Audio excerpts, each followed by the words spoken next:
I'm about to say something hella controversial, but it needs to be said. Yeah, but let's get into this video and then we'll talk about it. I totally understand your frustration. I'm so sorry that you feel that way. So you know how to not be rah-rah with the black man, but as soon as you get with the white man, you want to try to act calmly in your communication skills. Make that make sense, please. Because y'all are looking at it as if you don't know how to communicate with a black man because the fact that you are getting checked by a black man and a white man don't know how to check you because he doesn't have the cultural context and depth to even know how to come for you when you need to be come for. But I really just have a question for you, black women, is why is it that when a white man is doing the exact same shit that a black man does, especially when he is portraying a black man's persona, a black man's energy, y'all all ready to be like, ooh, drop your fucking panties. Please make that make sense. Because when a white boy is listening to the exact same music as a fucking black boy, all of a sudden, you know, he swagged, he's cultured, right? He gets me, right? We tapped in, right? But when you hear a black man doing the exact same thing, oh my God, he's ghetto. Oh my God, he needs to like grow up. Oh my God, he needs to be educated. This, that, and the third. Like, The body scanner reveals the brutal truth about your body that your regular scale will never tell you. For weeks, my what? The fact that some of you black women don't realize how anti-black you are, because it doesn't make sense when y'all sit here and talk about, I love my black skin, right? I love being a black girl, whatever the case may be. But then you go after white boys that are literally pursuing the fucking black energy. I'm gonna keep it a buck with y'all. Y'all are not being soft with these white men because they're treating you better. You're only being soft with these white men because they're white and you expect them to treat you better. But you're not even realizing that this white man got his whole entire personality off of a black man. I'm about to say something that's hella controversial. So if you do not have the emotional capacity, right? If you don't have the intellectual capacity, right, to like actually pay attention and listen to understand instead of listening to respond out of emotion, if I have triggered you, right? This video is not for you, okay? I am seeing this come across my FYP so much, and it cracks me up in a way because of the fact that I am one black woman who used to date white men. And sometimes when I see some of you black girls that come on this app and y'all are showing off your little white men, right? I can peep very much who's doing it out of a materialistic thing to just show off the fact that like, hey, I got chosen by a white man. I'm good over here, whatever the case may be, right? But you're actually not coming from a genuine place of love. Oop, I said it. I don't think a lot of you guys really actually understand white men and how they view us as black women. I'm gonna be the first to admit it. Like I said before, I've been around white men my entire life. I've heard some things, I've seen some things, I know some things, okay? And of course, I know some of y'all gonna be like, well, not all white men, da, da, da. It's the same shit y'all do when it comes to black men. So don't even come in my comment section trying to be like that, okay? Because I'm gonna call you out and you're gonna look real, real stupid, okay? Going into what I'm talking about, because I'm talking about white men right now and black women. I'm not even talking about black men. Don't even bring them in my comment section. I'm talking about white men and black women, okay? Some of y'all don't even know why y'all have been picked by white men because of the fact that you come from such a low vibrational, low functioning, right? Wanting to be chosen, right? Unhealed version of yourself. And they can spot that shit fucking miles away. How many of y'all continuously say who is dealing with white men? How many of y'all have said, oh my God, a white man treats me better than a black man? It's because they know. They know what to do. That's going to get you to crawl for them. They know what to say that's going to get you to submit to them.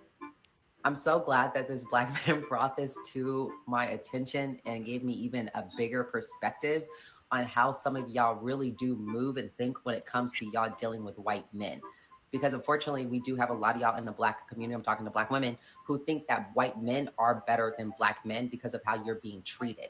But you actually don't understand the actual history and why this white man is treating you the way that you are wanting to be treated.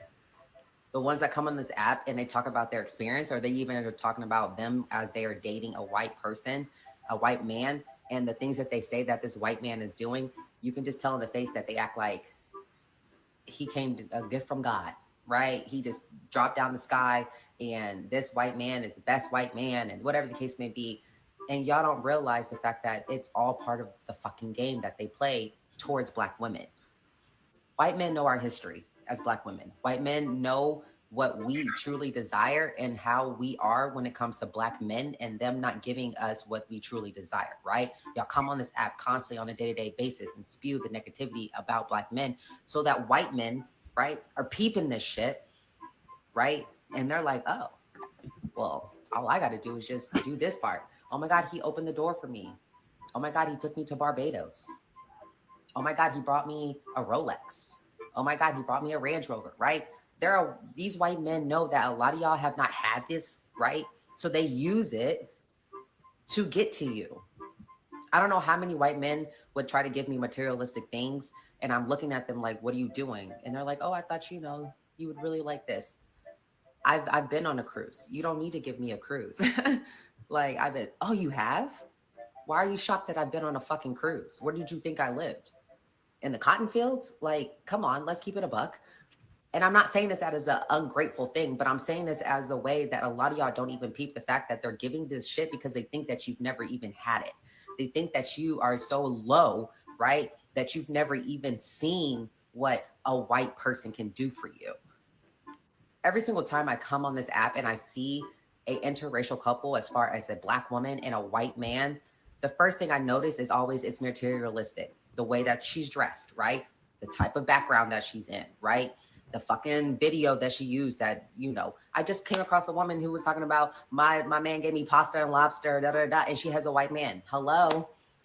Y'all talk about being oppressed so much, but yet y'all continue to feed into the oppressor and what the oppressor is giving you because of the fact that y'all think y'all are so oppressed and he's paying attention to you. Oh, a Black man never opened the door for you. Oh, a Black man never, really told you you're beautiful. Oh, a Black man, Okay, I know exactly what to do to get to y'all. And y'all fucking are weak in the knees. I've been around so many Black women that as soon as a white man gives her a compliment, oh my God.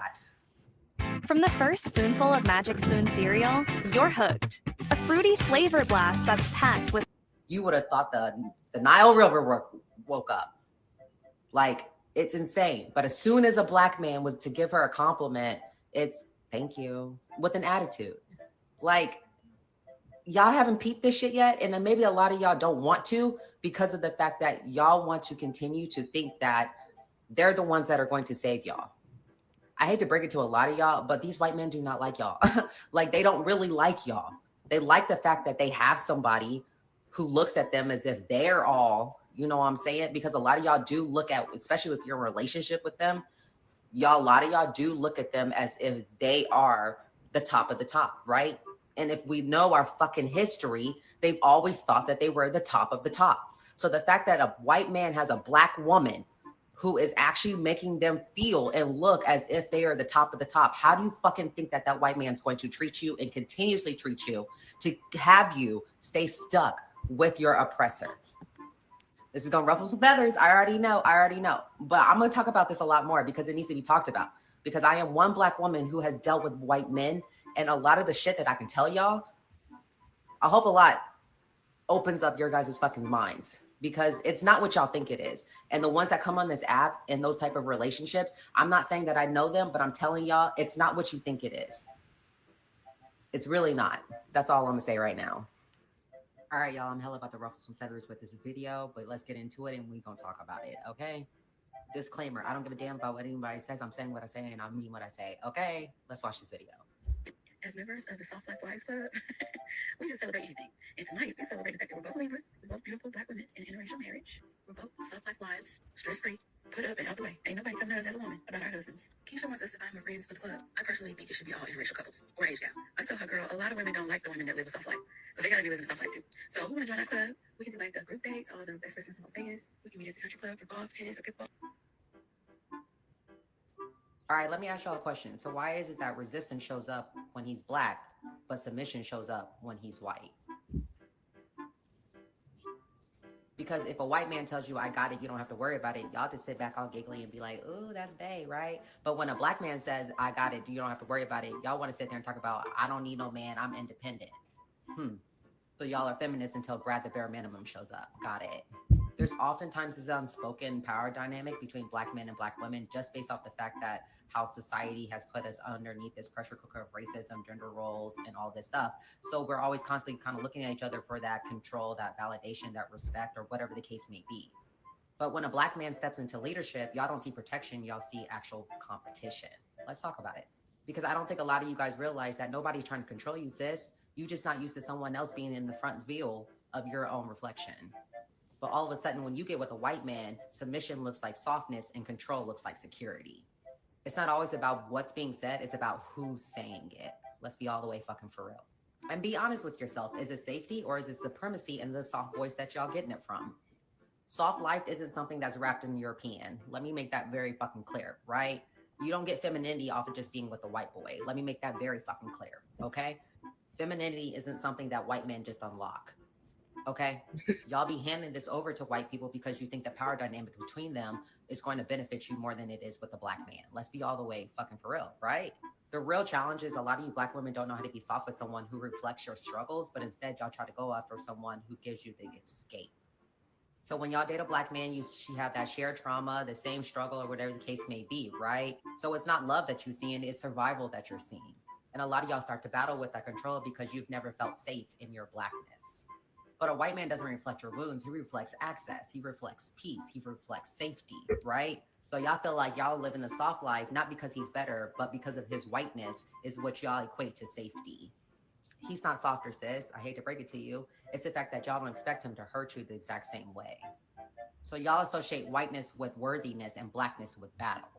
But let me ask y'all, why is submission so easy when the skin is pale, but he's got to work 10 times hard like he's got to get a degree when his skin is melanin? So it's not even about the man. It's about what you assume his intentions mean just based off of his skin color. So if your softness is dependent on his whiteness, is it truly softness or is it internalized survival mode dressed up in femininity? Y'all not healed, sis. Y'all just taking a vacation from your own reflection. Y'all said let her cook, right? All right, let's get into it.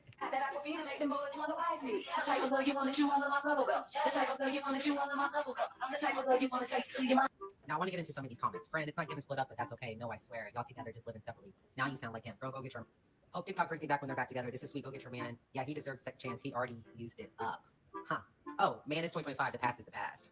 Like, maybe give him one more chance. Just one. He had one. He's a good man, Savannah. Meanwhile, all my baby daddy said was thanks for holding it down. That's a good man, Savannah. Oh, this is a good one. He's clearly a great person, but they don't fit romantically. How the fuck you know he's a great person? He doesn't have to be a horrible person for them not to be together, but clearly something didn't align. How do you know it wasn't his fault? How do you know he didn't cheat? I'm glad you all can still be friends. Take the gifts and go find your husband. Sometimes people can be a good person, but not a good partner. How the fuck y'all continuously think that this is a good person? You don't know nothing about this man. All right, sis, I got a question to ask the black woman because I'm really trying to understand how y'all continuously clown each other when y'all trying to tell a sis not to stay with a black man, but instead y'all want to turn into a therapist when a white man is doing the exact same type of dirt. Nah, let's talk about it because the minute Brad cheats, it says he's working on himself. Give him some time. He bought you some flowers. He didn't mean it, right? But the minute Jamal does it, it's stand up queen, have some self-respect. Niggas ain't shit, right? I'm really trying to understand, is the betrayal less painful because of the fact that he's pale, or was it the Birkins that softened the blow? I'm not even trying to be funny, but y'all do realize that's internalized bias, right? It's disguised as advice, but deep down is we expect trash from black men and we hope white men do better. So when they fumble, we call it healing. We call it growth, right? Sis, I hate to break it to you. It's the same game, but just in a different jersey. I'm all for going where you love, but don't confuse lighter skin tone with better behavior. And don't move the goalpost just because an apology came with blue eyes in a wrap box and flowers. All right. She ate, y'all. She was cooking. I mean, wow. She was cooking a full course buffet. Oh my goodness. Shout out to all of you guys who are joining. Like, share, subscribe. Yes, like, share, subscribe, you guys. I am excited about today's conversation. We connected a few months ago when I ran across this content creator on TikTok. I see some of you guys in the comment section who want to know about her information. I can go ahead and drop it in the comments. But I ran across this TikTok video and I finally felt like validated because anybody who's been following me now for some time knows that I've done a lot of content about swirling and divesting. And my issue is not necessarily interracial relationships. It's just I felt like I was starting to notice a lot of what I felt like propaganda. And I just found it to be increasingly dangerous in today's society when we understand what's going on economically, socially, politically, racially, all of that. So, I've been covering off things that I've just noticed over the years, but I ran across this content creator and I felt like she was able to like she took some of what I said to a whole nother level, getting deep down into the psychology, into the mindsets, into the situations. I was like, dang, I was just completely blown away. And so we had been trying to get together over the last few months. We just were missing each other's schedule, but you know, things aligned. Literally, I think like last night we decided. So this is all very last minute, but I'm really excited to come have her on. So without further ado, I'm going to bring on Sherlene, and then we're going to have this conversation, this much needed, very relevant conversation. In the meantime, guys, like, share, subscribe if you like what's going on. Also, you can show some love on the Cash App, Venmo. If you have any questions, the best way to ensure your question is being asked is through, obviously, super chats. That's the way I can see it above all of the other comments that are coming through. And yeah, let's bring her on. Hey. Hi. How's it going? It's good. Oh my gosh, I feel like watching myself in those videos. I've grown so much. So it's even listening to my voice. I'm like, oh my God. That's awesome. Yeah, that's awesome. Well, again, thank you. First of all, thank you for coming on. Thank you for having me. I like you said, I know it's been a minute while we've been trying to get this together. So I'm so excited to talk to you. Acting weird. Okay, sorry, my internet cut out for a moment.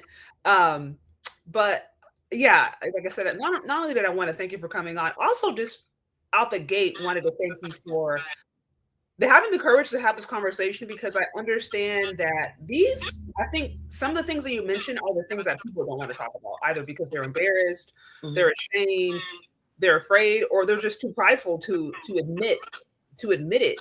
So again, I just appreciate you being willing to come up and share your story, which is what I think is something really relevant today, now more than anything. Yes, it's been a long time for me to finally like stand in my truth and understand myself in the ways that I moved, especially being someone who used to date white men and what that truly looked like. Yeah. I understand not everybody has their own story. Everybody has their own truth, right? But I think just based off of what I was seeing off of social media, it was very telling where a lot of these women's truth was coming from more of a unhealed space than it was an actual healed, and I actually found love, because that's not what I was seeing.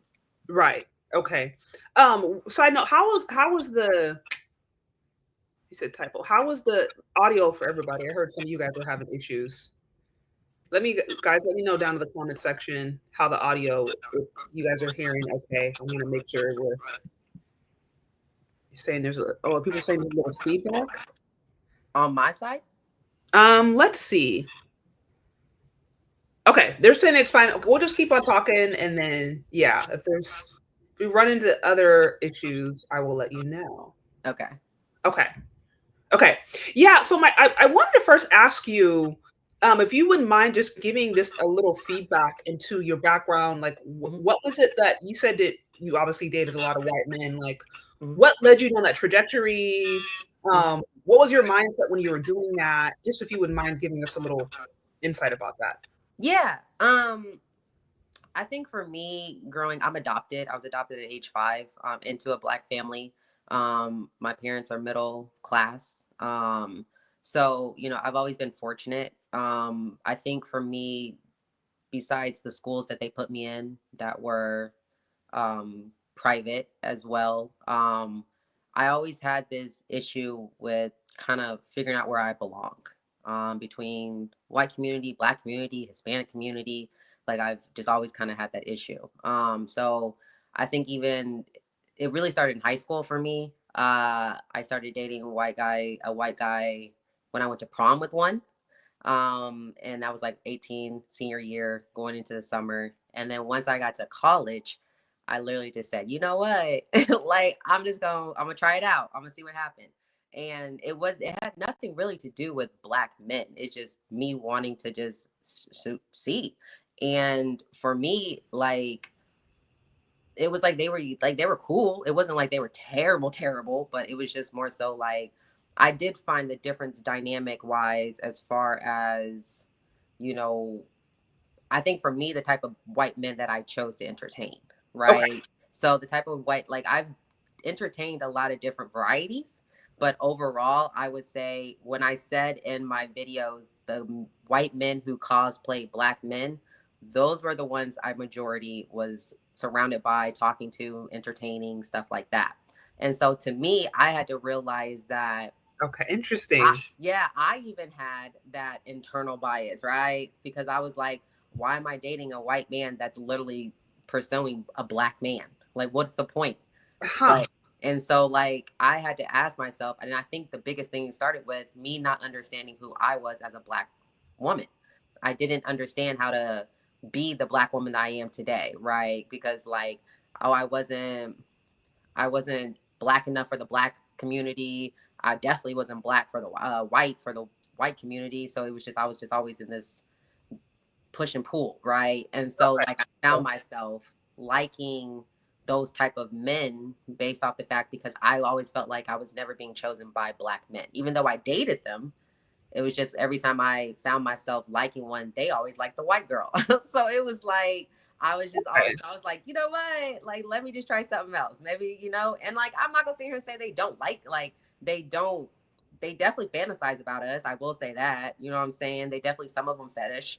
You know what I'm saying? But at like the ones that I dealt with personally and the ones I've been around, it was very telling that, oh, I'm a good time, but not a long time. It was very, very telling.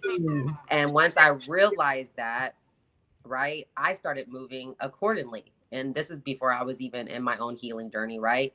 So I was like, if you think a white man gonna play me, you got another thing coming. So it was just always this back and forth battle between me and white men. And it was like, oh no, I know you want me. Cause like in my head, I'm like, I'm black, you're white. I know you want me type of like mindset. And like I could always get them to crawl in a way I wanted them to. So it was just this, it was almost like fun for me personally. Like it would like the difference that I had between, and I said it in one of my videos, black men are a mirror to me, right? So they trigger that survival, they trigger that competition, they trigger all that. When I was with white men, I didn't feel like that. I felt like I felt like I was on top of the world. Like because it was just like, oh, now we in times where like I can do things that I couldn't, like my ancestors couldn't do, basically. You know what I'm saying? So like my mindset was very different. But then once I kind of like, listen, I've seen white men duck and dodge after they messed with a black girl. Like they really tried to like, you know what I'm saying? And they looked at me like, don't say nothing. Say what? like you messed with her. Like, what's the problem? I don't want people knowing why. Everybody else knows that you mess with this woman and she's white. So why don't you want people to know that you mess with this woman because she's black? Nah, I've never, you know what I'm saying? So, okay. So circle back. There was a lot that you unpacked there. So you said, Yeah.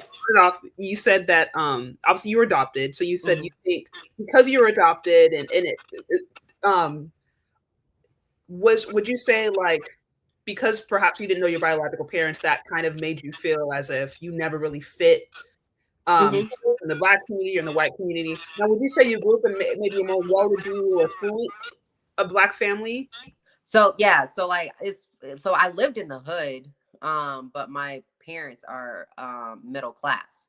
So it was like, you know, financially we were pretty good, you know, and so I was fortunate to go to Catholic schools and have an education and do all the things. I've been on vacations, you know what I'm saying? So all that stuff. So there is, I mean, class. That's a whole other different thing. But there is a class component. So you grew up in a, you know, real quick as I'm talking, I might put you on mute real quick because I'm wondering if talking back and forth is that's the feedback. So I'm going to talk, and then when you talk, I'm gonna see if that makes a difference. So you were saying that obviously you went to a Catholic school. It sounds like you grew up in an environment where it was more affluent. So would you say that like you grew up in a predominantly white environment? Grew up as far as been around, yes. Yeah. So okay. Yep. So there weren't a ton of black like families around. No, Okay. It was very rare. Okay. So, and that obviously is going to make a difference. Now, you also mentioned when you started dating white men, it wasn't because your interactions with black men were necessarily negative per se. But you said there was just a sense of curiosity. What was this curiosity? Was it things that you had heard? Was it things that you would see on maybe social media or movies? Like, what was this curiosity that you had about dating white men? Like, what spurred it on? Mhm. Oh, that's a good question. Honestly, it was honestly because like one of them in my class just was like giving me attention, and I was like, he's kind of cute, and like that was it. Like that's just kind of where it started. Like other than that, I never really had a like even like movies. Like it never really made me like yeah, I was like, oh, that's cute when I watched the movie, but it never really got me like a yearning to be like, oh no, I want to try that out. It was just never that. It just happened to be that this one white boy found I was attractive. I thought he was attractive. We were on the same we did track together. We were obviously cool. We had classes together, we texted, and then one thing led to another, and so that's just kind of how that one started. But after dealing with him is when my curiosity kind of explored more, because I was just like, oh, it's a little different over here, just a little bit. So I'm curious, when you said your curiosity opened up, you said you started getting this attention from a white boy. This is when you were high school at this time? Yep. Okay, so you started getting attention from a white boy around high school. You guys have interaction. It sounds like it didn't work out, but it ended up piquing your curiosity into something different. Would you say like when you started getting more interested in the white men, did you find yourselves connected to communities? Like were there spaces out there for you to kind of, I guess, foster that desire or learn more about it that you gravitated towards? It wasn't until I got to college where I was surrounded College.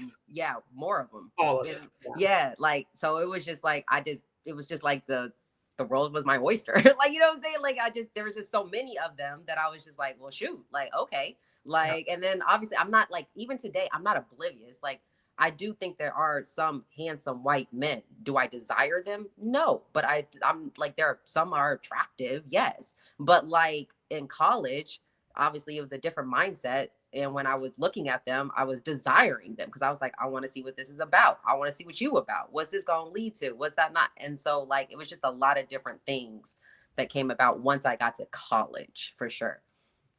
Okay, once you got to college. Now, I'm curious, as a Black woman who grew up in a predominantly white environment, would you say that your adopted parents, did they ever have conversations with you about race or about racism, about what that means, interracial relationships? Like did you feel like you went in dating white men with an understanding of what that might entail? No, not at all. Not at all. Like when my parents have been called like bougie basically their entire life. Okay, like so that, I got it. that's the big thing. And then if you look at my mom, she looks mixed, but she's Black, but she looks very, very mixed, right? And her mom was like literally pale skin, red hair. So she looked like a white woman. So she could definitely easily pass. And like, but my great grandma, she looked like your color. Like she was very brown skinned. So it was just a lot of stuff that I think that my parents didn't even talk about, to where it was like they were never going to talk about it with me. And so like I just it was interesting. A lot of stuff I've had to find out was just through my own experiences and through my own just like research and stuff like that as well. But no, my parents never, they always just like good man. They never said like a certain color. They just always said good man. And like me being a daddy's girl, he was always just wanting me to just be happy. He never thought about the color. Okay, so you said neither your mom, adopted mom, you sound like you said she's light skinned, or your dad, they didn't really have strong opinions about you dating someone Black versus non-Black. They were just like, as long as he's a good person. Yep. Okay. Yep. And then there weren't conversations around, this is something that you might run into if you do decide to date outside of your race, if you do decide. Okay. Very, very interesting. Now, I'm curious real quickly, before you decided to kind of go like completely explore your options, what were your interactions like for your dating life like with Black men? My very first boyfriend, so all of my boyfriends, I had 3 boyfriends in high school. All of them were Black until I met the one and he wasn't even my boyfriend. We just went to prom together. Well, I guess he was. Like we dated in the summer before we went our separate ways for college. So it was like, and even those experiences with those in high school, they weren't terrible. I mean, we're young, we like, you know, young, dumb stuff, right? So that's just kind of how that was. Even when I got to college, I still was messing with Black dudes. I never stopped. The only time I ever stopped messing with them is when I got married. That was it. So it wasn't Oh, you like got married. Okay. I did. Yeah, we were gonna get to that, but I was Okay. trying to That's a whole other thing. Yep. Okay. Yep, we were gonna get to that. So like, yeah, but like I genuinely never stopped messing with Black men, even like all the way up until I got married. Like even if I was messing with white men, I was still messing with Black men too. Like I just never stopped. It was just never a thing for me because like I said, like I've never had the mentality with Black men like, oh, like all y'all are the same, so I'm just cutting all y'all off, and like white men are better. Da, da, da. No, I was just like, shoot, you just did bad. I'm just gonna go to the next one. Oh, you did bad. I'm just gonna go to the next. Like I just always had been like that. So until I realized I had like a lot of learning and growing to do. So on that, so you said it wasn't your interactions with Black men. They weren't necessarily horrible. There wasn't anything like. no, I mean like they did their thing too. You know what I'm saying? Yeah, Like they yeah, some of them cheated on me, some of them played me. Like it, like men are men. Like that's just how I look at it. So you would say that at least in high school, you know, what you experienced, kind of like typical high school stuff, and that was abnormal. Now, you did mention a few minutes ago that when you first dated a white guy, you noticed that there were differences. What were the differences that you had with your first interaction with a white man romantically versus that of Black men? Mm-hmm.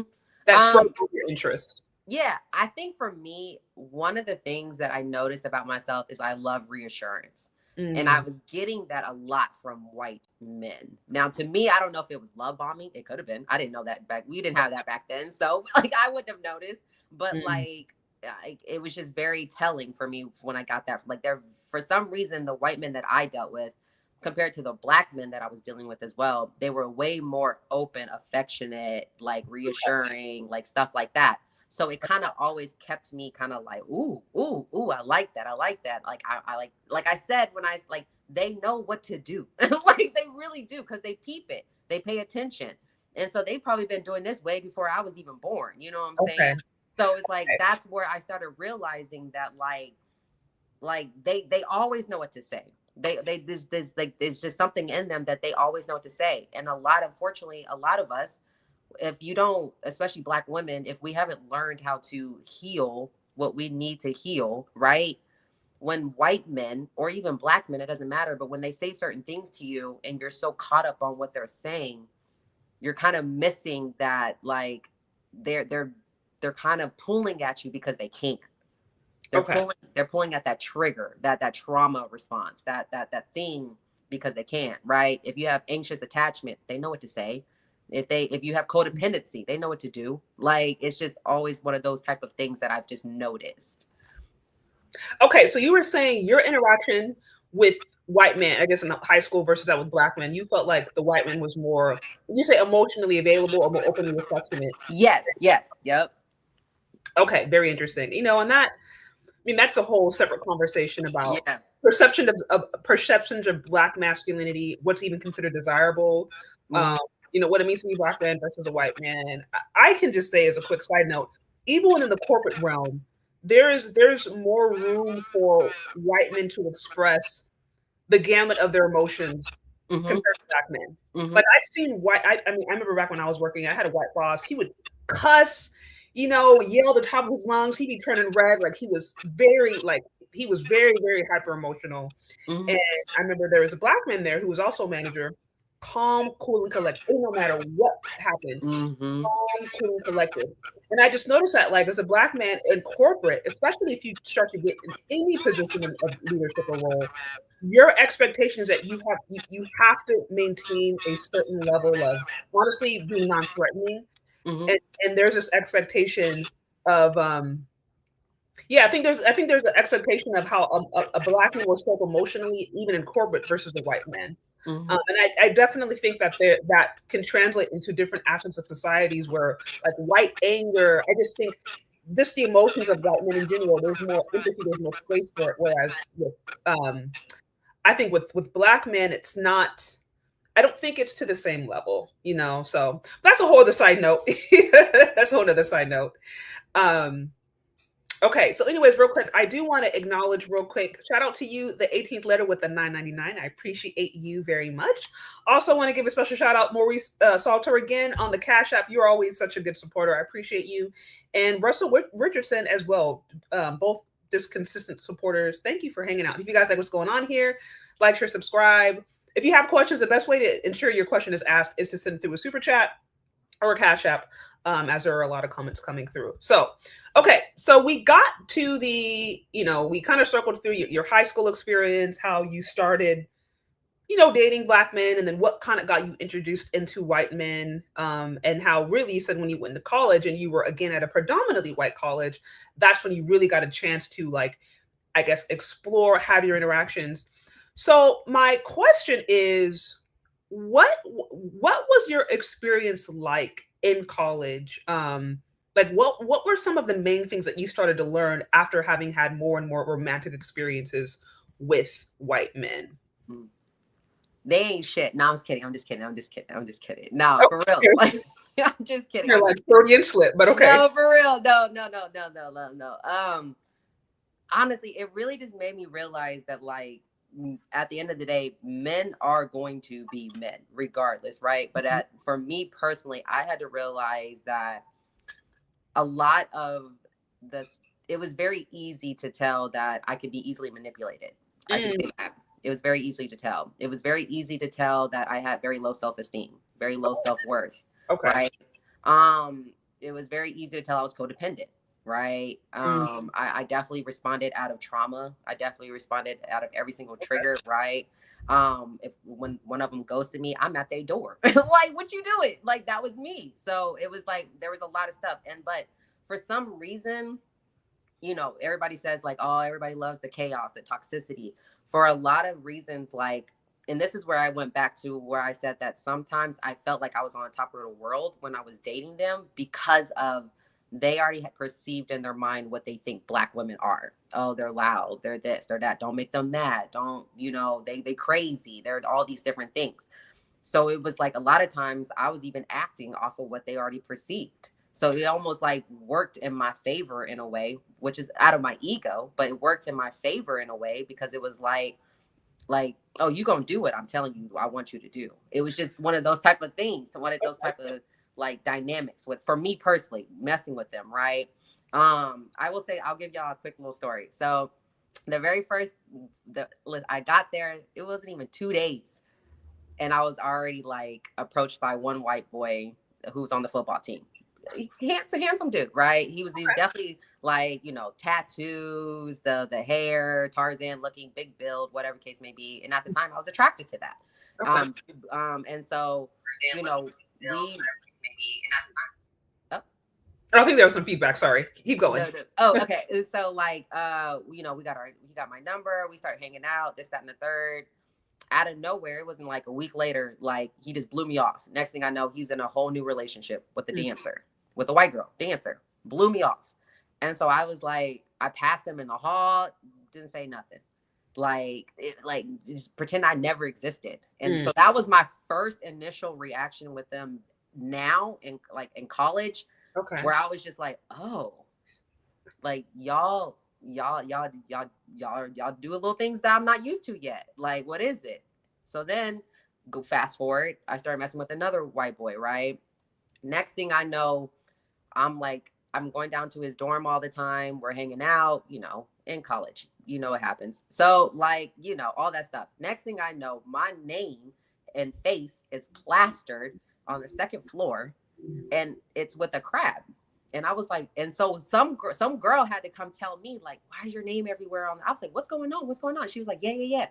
And so I literally was like, what is going on? And so his roommate was like, let me talk to you. I said, no, like, what's going on? And so he was like, apparently he came back one weekend, was like saying like his stuff was itching. And he was like talking about how like everybody was like, oh, well, you had, you were intimate with her last, and this, that, and the third. And he didn't say anything.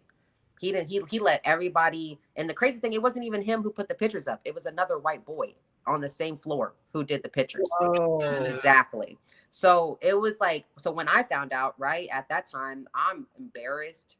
right? I'm like, I feel alone. I feel like all types of stuff because I'm like, what is this? Like, I get myself checked out every time I even have sex. I get myself checked out because I'm always making sure I'm good with my body, right? So I'm like, and on top of that, I'm like, we use the condom, so I don't know what you're talking about. So then I had to realize, like, oh, he went home and he messed with another girl at home without a condom.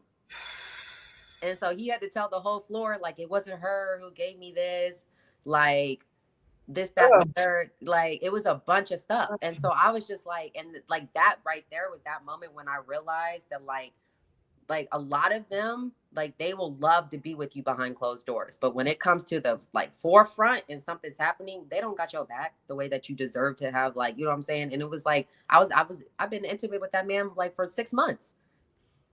Well, okay, so I want to circle back because you said, you know, the first interaction, you said you guys were kind of messing around, but it wasn't anything serious.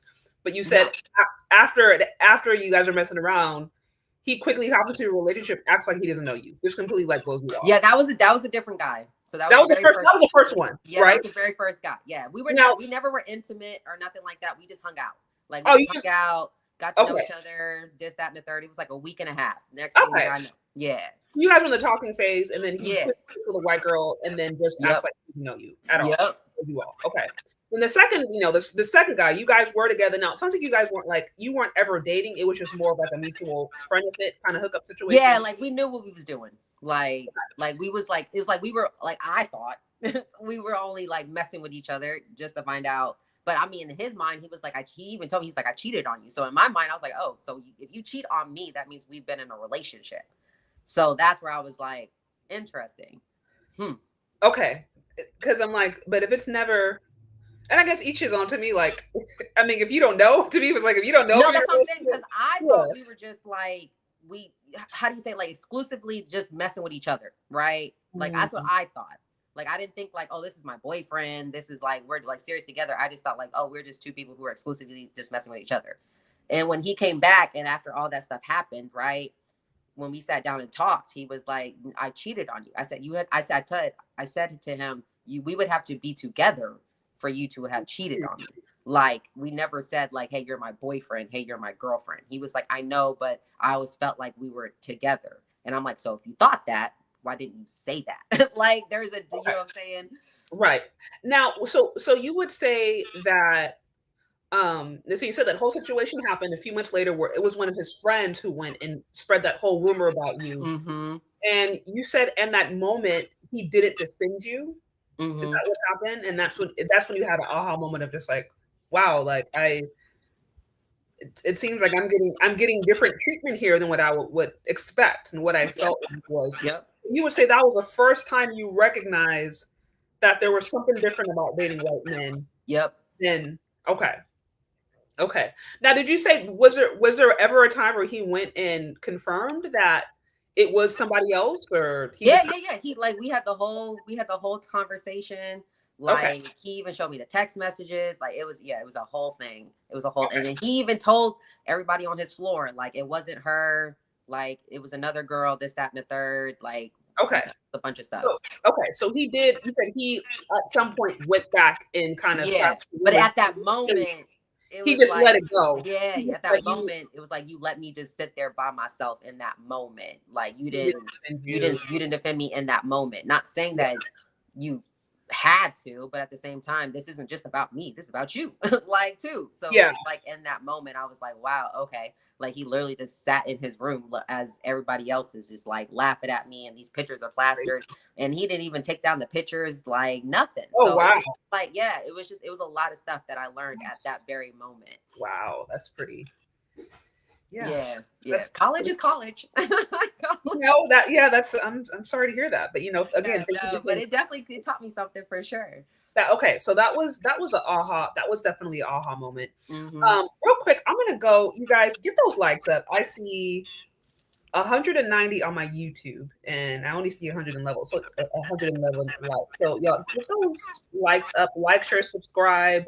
If you like what's going on, show some love. And Cash App, Venmo. Y'all know the drill. I'm gonna go on a quick break, you guys, and get those likes up, and then we're gonna continue with this conversation. It'll be really quick.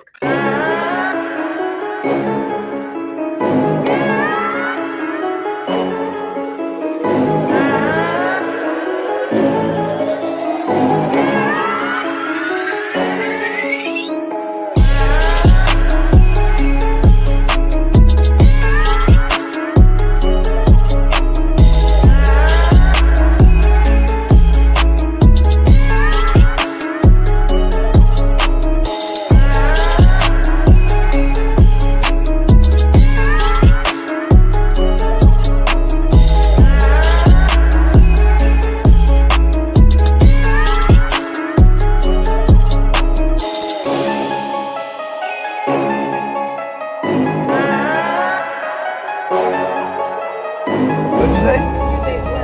Absolutely not. Because they're disgusting. Yeah. Yeah, you got the pretty girls. Yeah, thanks. I know. I know. Thank you. I know.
Okay, let's see what those likes are at. You guys get those likes up. Get those likes up. Like, share, subscribe. You guys. Let's see where we're at today. All right. You guys, yeah, get those likes up, people. All right. So also want to we'll quickly acknowledge the super chat. Shout out to you, Black Sam, with the 20. Thank you so much for the support. Again, guys, if you have any questions, the best way to get your questions is through super chat, Cash App, or as always, Venmo as well. Okay, so we are having a really, really interesting conversation. You've shared quite a few, I think, revealing details, just again about your experience, you know, what it was like dating Black men. And then you said some of your initial interactions as you were dating white men. What I find so interesting as we continue out the gate is the fact that for you, it wasn't like you had all these traumatizing situations with Black men and then you were expanding your options, which is what I honestly hear. It was just more of a natural progression of things, right? You grew up around a lot of white people. You went to college, a predominantly white college. And there was the interest there because that's what you were around. So often when I do hear about the swirling and the divesting, the rhetoric is always used as a way to try to minimize or as a way to try to talk about how horrible Black men are. And because Black men are horrible, now they need to expand their options. So that's what I find interesting about your scenario, is that you weren't dating white men because Black men were so horrible to you. It just was what you would say was more of a natural progression of things. Now, going back to the situation that you mentioned about your initial interactions with white men in college, which is where you really started swirling, I guess in its fullest, if you put it. And that second interaction you mentioned, where you know hooking up with this guy, it was like mutually understood. There were lying rumors about you. That was eventually debunked. But that is the first time you kind of woke up and were like, okay, the treatment here is different. What did you decide to do after that fact? Did you still were you still actively pursuing relationships with white men? And if so, did you have a different mindset? Like, what was your progression of dating after you had that experience? Yeah. I definitely was still interacting with them. But I got into a long distance relationship, and I was in a long distance relationship with an African, actually. So I was in, for a year and a half. So after that, I wasn't dealing with nobody. Right. Okay. So it was just so it was just like, no, it's just what happens. And so when that stopped, right. The next thing I know, I started interacting with white men again. But then I got in another relationship, and that time it was with a Black man again. So it was just like my interactions with white men after that situation was very more so like, I kind of had it in my head. I was like, y'all never going to be able to play me again. Type of mindset. White men? You're talking about white men? Mm-hmm. So, okay. And that was after that rather traumatizing, I'm assuming, interaction at college, where you felt like you were embarrassed and shamed over this lie. You were kind of like, okay, if I decide to date white men, I'm going to have the upper hand. Oh yeah. Oh yeah. Yeah. For sure. So what did that look like for you? Because you're saying in between the swirling, you know, or dating white men, you still were dating black men off and on. You were open to, you know, whoever you felt like there was attraction there. How did you start to approach dating differently with white men? And would you feel like that approach gave you a better outcomes or not necessarily? Oh, that's a good question. I definitely approached it probably more so from like maybe more so from my ego. I'm not even gonna hold you. Like I definitely was just like, no, you gonna do what I say. You gonna follow my lead. You gonna like, you know, and I didn't have like some of them try to battle it, but at the end of the day, like they just knew I was always gonna win my way. And then of course, like, you know, that sounds crazy and it sounds like, oh my gosh, Sherlene, what? But that's just how I was moving at the time. And so because of the fact that, like I said, like after that situation, I was just like, oh no, like absolutely not, at least not with me. Like I was like, I don't care what y'all doing with any other black woman, but with me, absolutely not. And so, you know, it was almost like kind of a game, really. Like, you know what I'm saying? And so that's kind of how I played them. And I think that's the difference of why my situations with white men were a little maybe different than a lot of other black women's situation with white men these days. So when you say, can you give examples? Was it like you started dating and you were like, this is what I'm doing, this is what I'm not doing? Yeah, so I'll give you an example. So there was one. So after I dated the South African man, we broke up, right? So it was like a period before I got into my next relationship where I was just, you know, dating. And there was one white guy. We met in college at a party, this, that, and the third. We like stayed up till like the sunrise talking in the car. And so like I was like, oh my God, I really like him, not knowing that this was also another man. This was the man who had actually already slept with somebody that I was actually really cool with. So I didn't know all that information, right?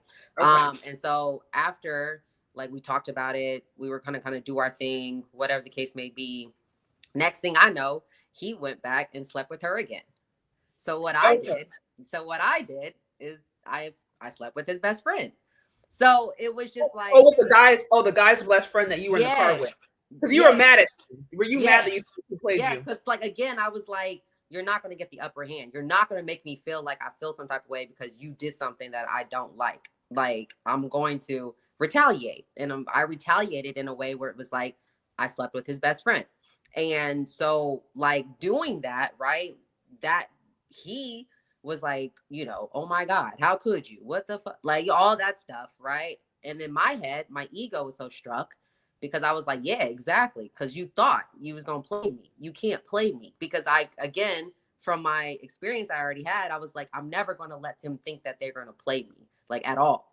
And I think that was the difference. Like with white men and black men, I always felt like, again, like with white men, I always felt like I was just powerful. Like I could do anything to them and they would just like fall and crawl and this, that, and the third, right? But with black men, I never felt like that. I always felt like I crawled to them. Like I always felt like they always were more powerful to me in some type of sense. So I thought that was interesting.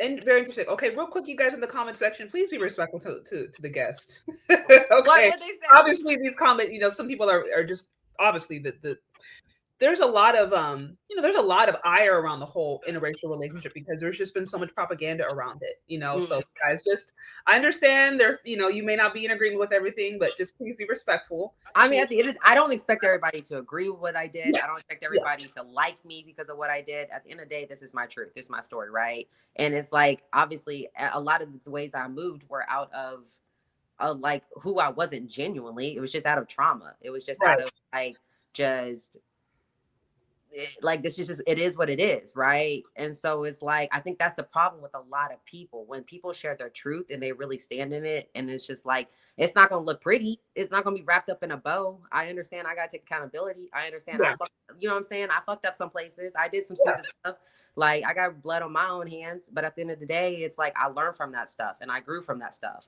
And so I think that's the issue with a lot of people is that when they don't even know how to share their own truth, but yet they want to come down for somebody else on their truth. Right. And so, yeah, I hear you. Like I said, Please be respectful in the comments. No, I get it though. Yeah. So I'm trying to get. I don't have my all of my I need to get some more. What do you call them? Moderators, because I lost my moderator, so I'm not always like I'm listening to you, so I'm not always like privy to every comment. No, I get you. Say if people want to have if they have a question they want answered or something, the best place to chats because I can't keep. But I'm just saying I would appreciate it. She's spending her time being on here, sharing her stories, which she doesn't have to do. So just be respectful to the guests while you're here. Okay, so you're saying now it sounds like you were kind of taking somewhat of like a dominatrix. I think that's probably with white men, and so that's how you did it, and you always wanted to feel like you had the upper hand. What I guess my question alongside that is, like, again, do you feel that led to overall better results? And I know you mentioned at one point you did end up getting married. I'm not sure if it was to a white man or if it was to someone of another race, but what was that progression there like? So I mean, at the end result, I wasn't married to a white American man, but okay, I got married to a Serbian man. Serbian. Okay, so you're so he was Eastern European, right? Yeah, he's European. Yeah. Okay. So like, I mean, quote unquote, what I say, I got the end result. I wanted to be married. I will say that. So at that given time, I got the end result. Did I know I was going to be married to a Serbian man? Absolutely not. I thought I was going to be married to a black man. But at that given time, what was happening, what was in front of me, and me wanting to just be chosen, and this man was choosing me, that's what led to me being married. I'm divorced now, but that's what led me to being married. So, okay. So you're saying, again, you have that, you kind of shift your mindset about when you're in a relationship with white men, you kind of want to feel like you have control. Mm-hmm. Now, how does that work? Because I know usually in marriage, the expectation in most instances that the men are the one who get on their knees and propose and say, will you marry me? Right? Like they're the one, so to a certain extent, there's still this sense of leadership that women want, even if they still want to feel like they are operating in exclusive control. So I guess what was your interaction like with your ex as far as how you guys got together? Were you still kind of moving in that like energy of like, I'm in control, or did you find yourself being more submissive with him? Is what in turn to him leading to proposing to you? Like, what was your interaction like with him that was so different than the previous white men that you had been with?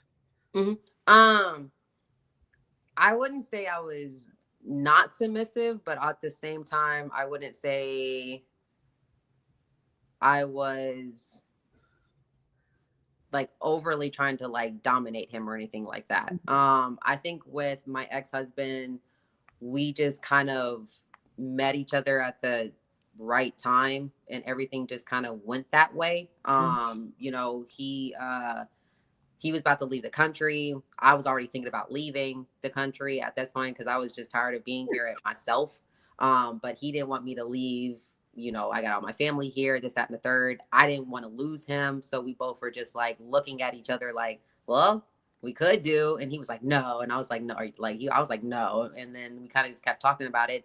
And I was like, are you sure? And he was like, are you sure? And I was like, yeah. And so like, he proposed and we got married. And so that's just kind of how that went. But okay, so he was headed back. So was he like out here on a work visa or just for college or something? So he was on college visa.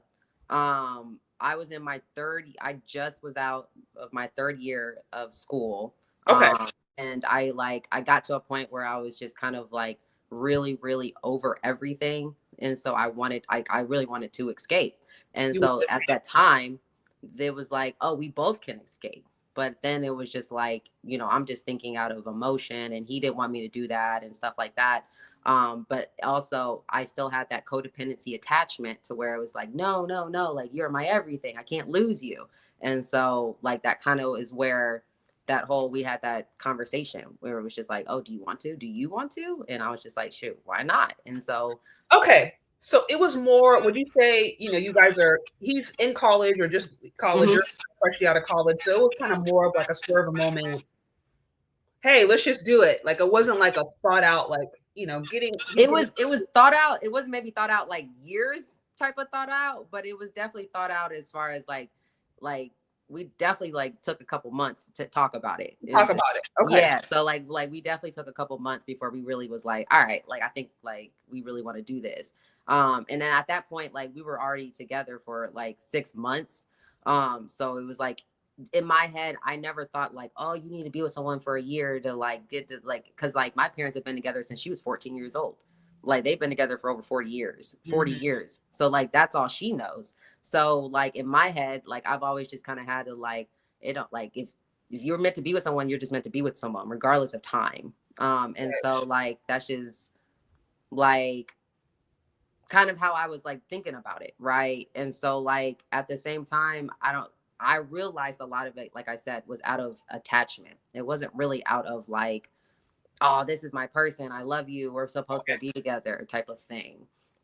And so, and how long were you guys, I think, together before you guys started thinking about marriage and taking that next step? Was it like a long-term relation or a longer-term relationship? No, like ours was very like like I said, we were together for like 6 months before. Before we got married. Wow. Okay. It was very, very like that's what I'm saying. Like what we did was super fast, and a lot of it had to do with like on myself, like a lot of attachments, right? And so that's why I moved the way I moved, and things happened the way that they did.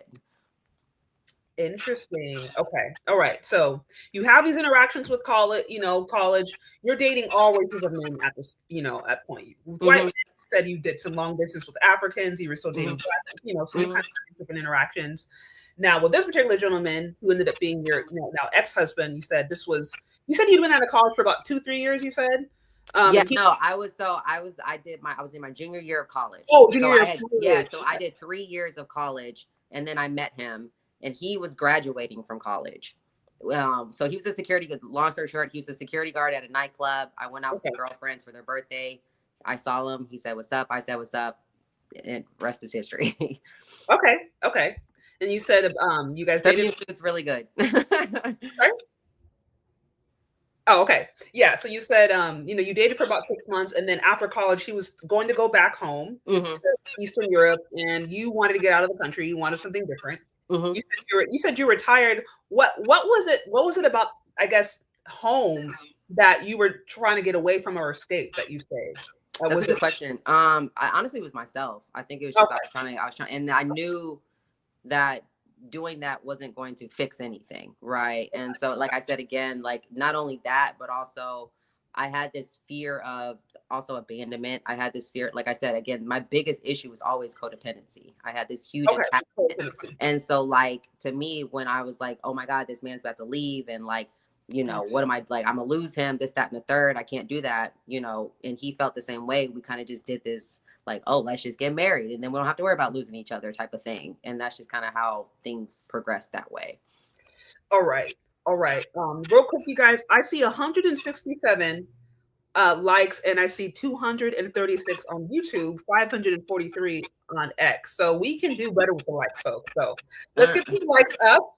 I'm going to go in a quick break, get those likes up. Also, if you guys have any questions, send in a super chat or a cash app or whatever, and then towards the end, I'm going to ask. I think I've gotten 3 questions so far. But if you guys have questions you want answered, send in a super chat, cash app, and then we can get that to the end. But in the meantime, y'all, get those likes up. Okay, we're going to go in a quick break.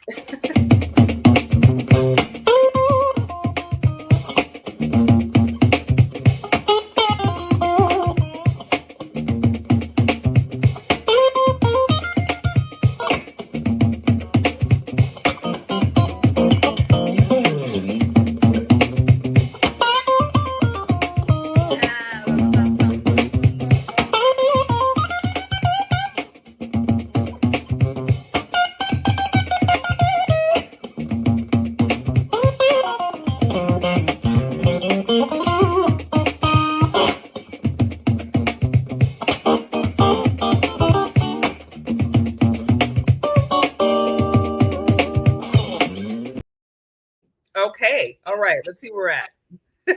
Let's see where we're at with likes, y'all. Like, share, subscribe. And let's see, you guys. Bear with me. Sorry, I lost my video here.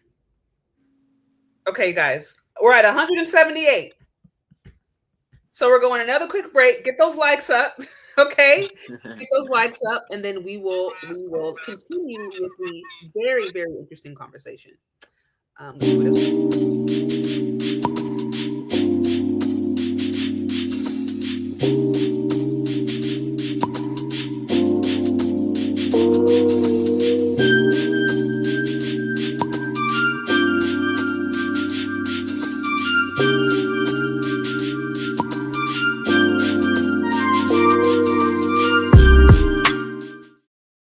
All right. Okay. So we are back with a very interesting conversation with Sherlene. Also, real quick, I want to make sure that people know where to find you before we continue. Obviously, you are on TikTok. Are you on any other social media No, platform? just TikTok right now. Okay. And what's the handle? I can put that in. People can find you. Is it? Yeah, so it's gonna be Simplyy Sherlene Okay. So if you guys want to find her, with 2 Y's. okay. So I'm gonna put TikTok, you guys. If you guys want to go check her out, I saw some of you guys had some interest. If you want to go check out some of her other content, she shares her stories or experience. You can check her out on TikTok. Simply, it's like that, right? Yes. Okay, yeah, Simply Sherlene. And again, we have a lovely special guest that you guys are going to be respectful, continue to be respectful to. Thank you. Just sharing her experience. You know what it was like for her growing up in a predominantly white environment. You said going to a predominantly white school, having interactions with white men, and what you kind of learned walking away from that. Okay, so we ended off with, pretty much your junior year of school. You start dating this guy. No, you said you were together for 6 months before you married. So I'm assuming this was your senior year that you guys started actively Going into my senior year. Yep. going into senior year. You guys started actively dating, and then I guess towards the end, you guys are saying that you decided, okay, let's do it. Let's get married. Had you had any interactions? Had you met your family? Had you connected with his family? Video chats or anything? Like, what was that process? Or was it kind of like something you guys kind of did surprising everyone? So he definitely met my family. All his family lives in Serbia, so I met them through video chat. So yeah, like, I mean, that was pretty early with his family. That was pretty early on. I think it was like a month in, we were already video chatting his mom and dad and stuff like that. I think he met my parents like 3 months in. So it was just kind of one of those dynamics. But as far as like getting engaged, like that just happened like on us. Like I didn't talk to my parents about it. He didn't talk to my parents. Like it was just like, and even in his culture, right? Like they don't do the whole like go to the father and ask for the permission and stuff like that. And even me, I wasn't even remotely thinking of it, to be honest with you. It didn't even pop in my head. Like, I don't like, it just didn't at that time. But now it's like thinking back, I'm like, dang, I can't believe I didn't think about that. But I don't know, like, it's just one of those things. So it was very between me and him. I just like told my parents, like I showed them the ring, like I'm getting married and stuff like that. And that's just kind of how things progressed. Okay. So he picked out a ring, I guess I'm assuming after you guys decided. Whose idea was it initially to get married and just go across? Would you say it was his? It was honestly, so I when he told me like what was going to happen after his visa and like everything that was going to happen, I literally just made a joke and was like, haha, like we should just get married so I don't have to fuck about it. And then like he started laughing and then that was it. And then like it was like a couple weeks later we brought it back up and I was just like, why are you bringing it back up? He's like, I don't know. He's like, you said it. And I kind of started thinking about it. And that's when we kind of started having the conversation. Okay. So it was done more in passing. Like as a joke, and then it became something real. Right. And then you say he ended up at some point getting a ring for you. And then now prior to that, you guys had already met. He had met your parents. You had met his parents at these video chat things like that. Okay. So tell me what that process was like. Then you guys decide you're going to get married. You obviously did. You get married in the States. You get married in Serbia. We got married here. We got married in the States. We got married at. It was very, very small. It was only like my parents, his best friend, my best friend, and then my aunt and uncle. So it was very small. It was at a fountain where I live. Very small, very intimate. Kind of what I wanted to be. Because I mean, I I never had the imagine of like having a big wedding. Okay. So that was my thing. So I liked it. Do I wish it was like maybe a couple more people? Absolutely. But given like the circumstances and what happened, like it still was very intimate, very special, and you know, I liked it that way. Were your parents in agreement with you marrying him? Your parents? They were very my dad was very hesitant at first, because of the fact that like it was just so like 6 months, right? Like, so to them, they were just like, are you like, I don't know, like, no, you're not. Are you sure? This, that, and the third. And on top of that. Oh, I know it could have been feedback. Let me put myself on. Oh, I was like, on top of that, I was only 21. Right. So I'm kind of, you know, still freshly kind of adult, really. But at the end of the day, they always, you know, they always stuck by my side. They, you know, they were my parents. Like they loved me regardless. But they just wanted to make sure that I was happy. My dad could tell that he really made me happy. He could tell that I found someone who was going to like take care of me and provide and protect and this, that, and the third. So at the end, it all was good. Right. So parents had hesitations, but they, you know, ultimately ended up being in support of your decision.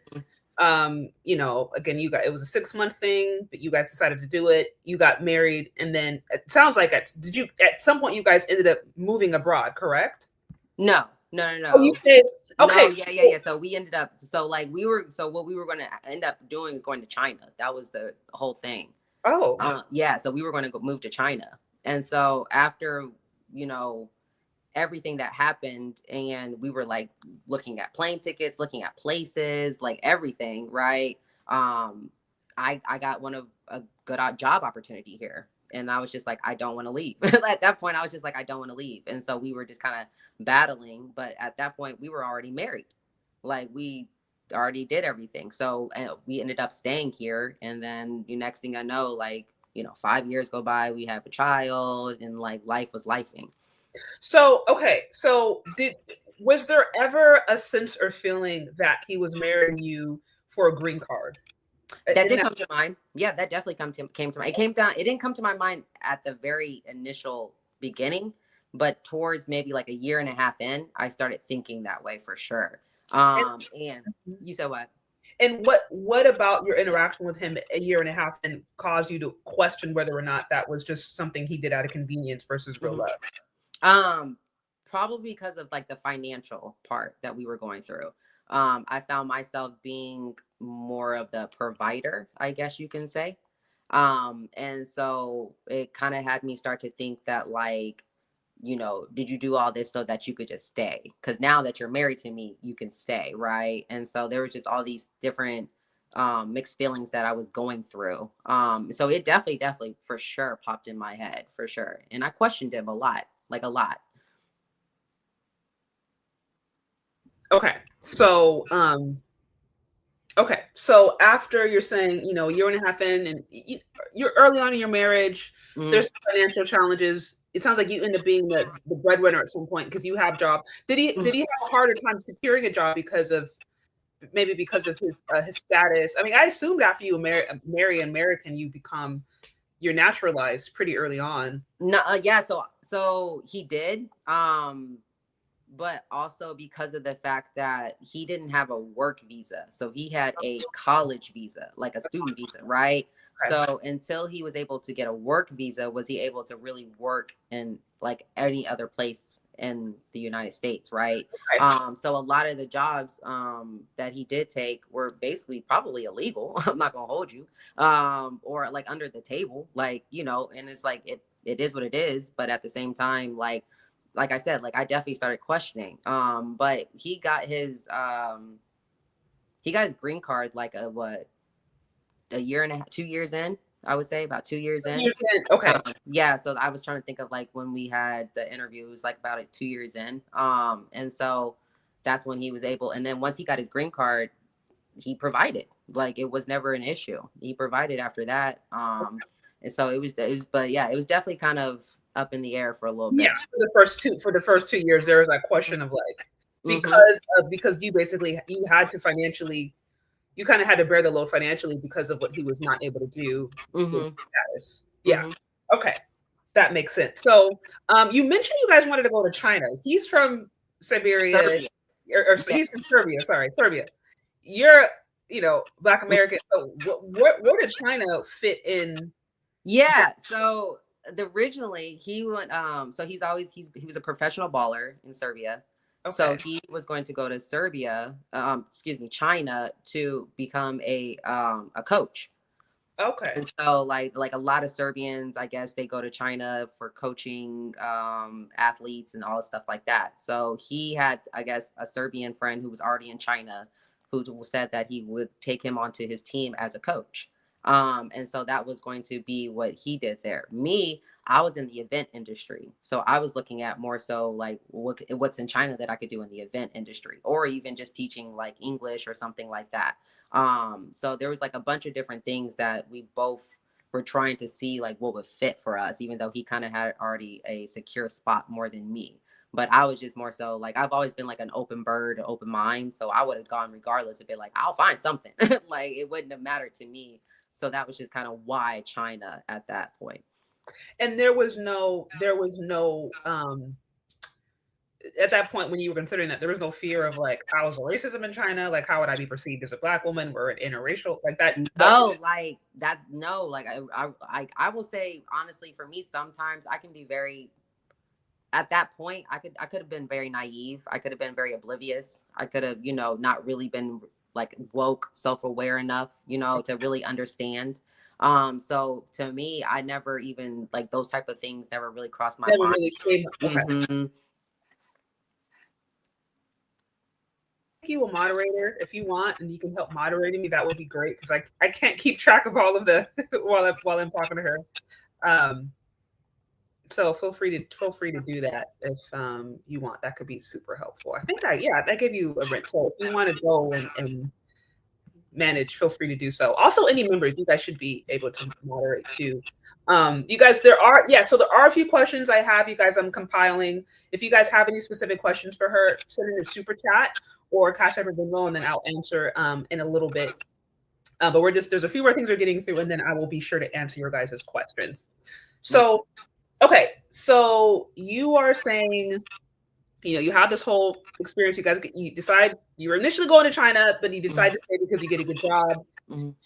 Now, when would you say everything started to go left? And like just as far as your whole, this is marriage, and then ultimately your perceptions about dating white men. Like, when would you say that actively started to change?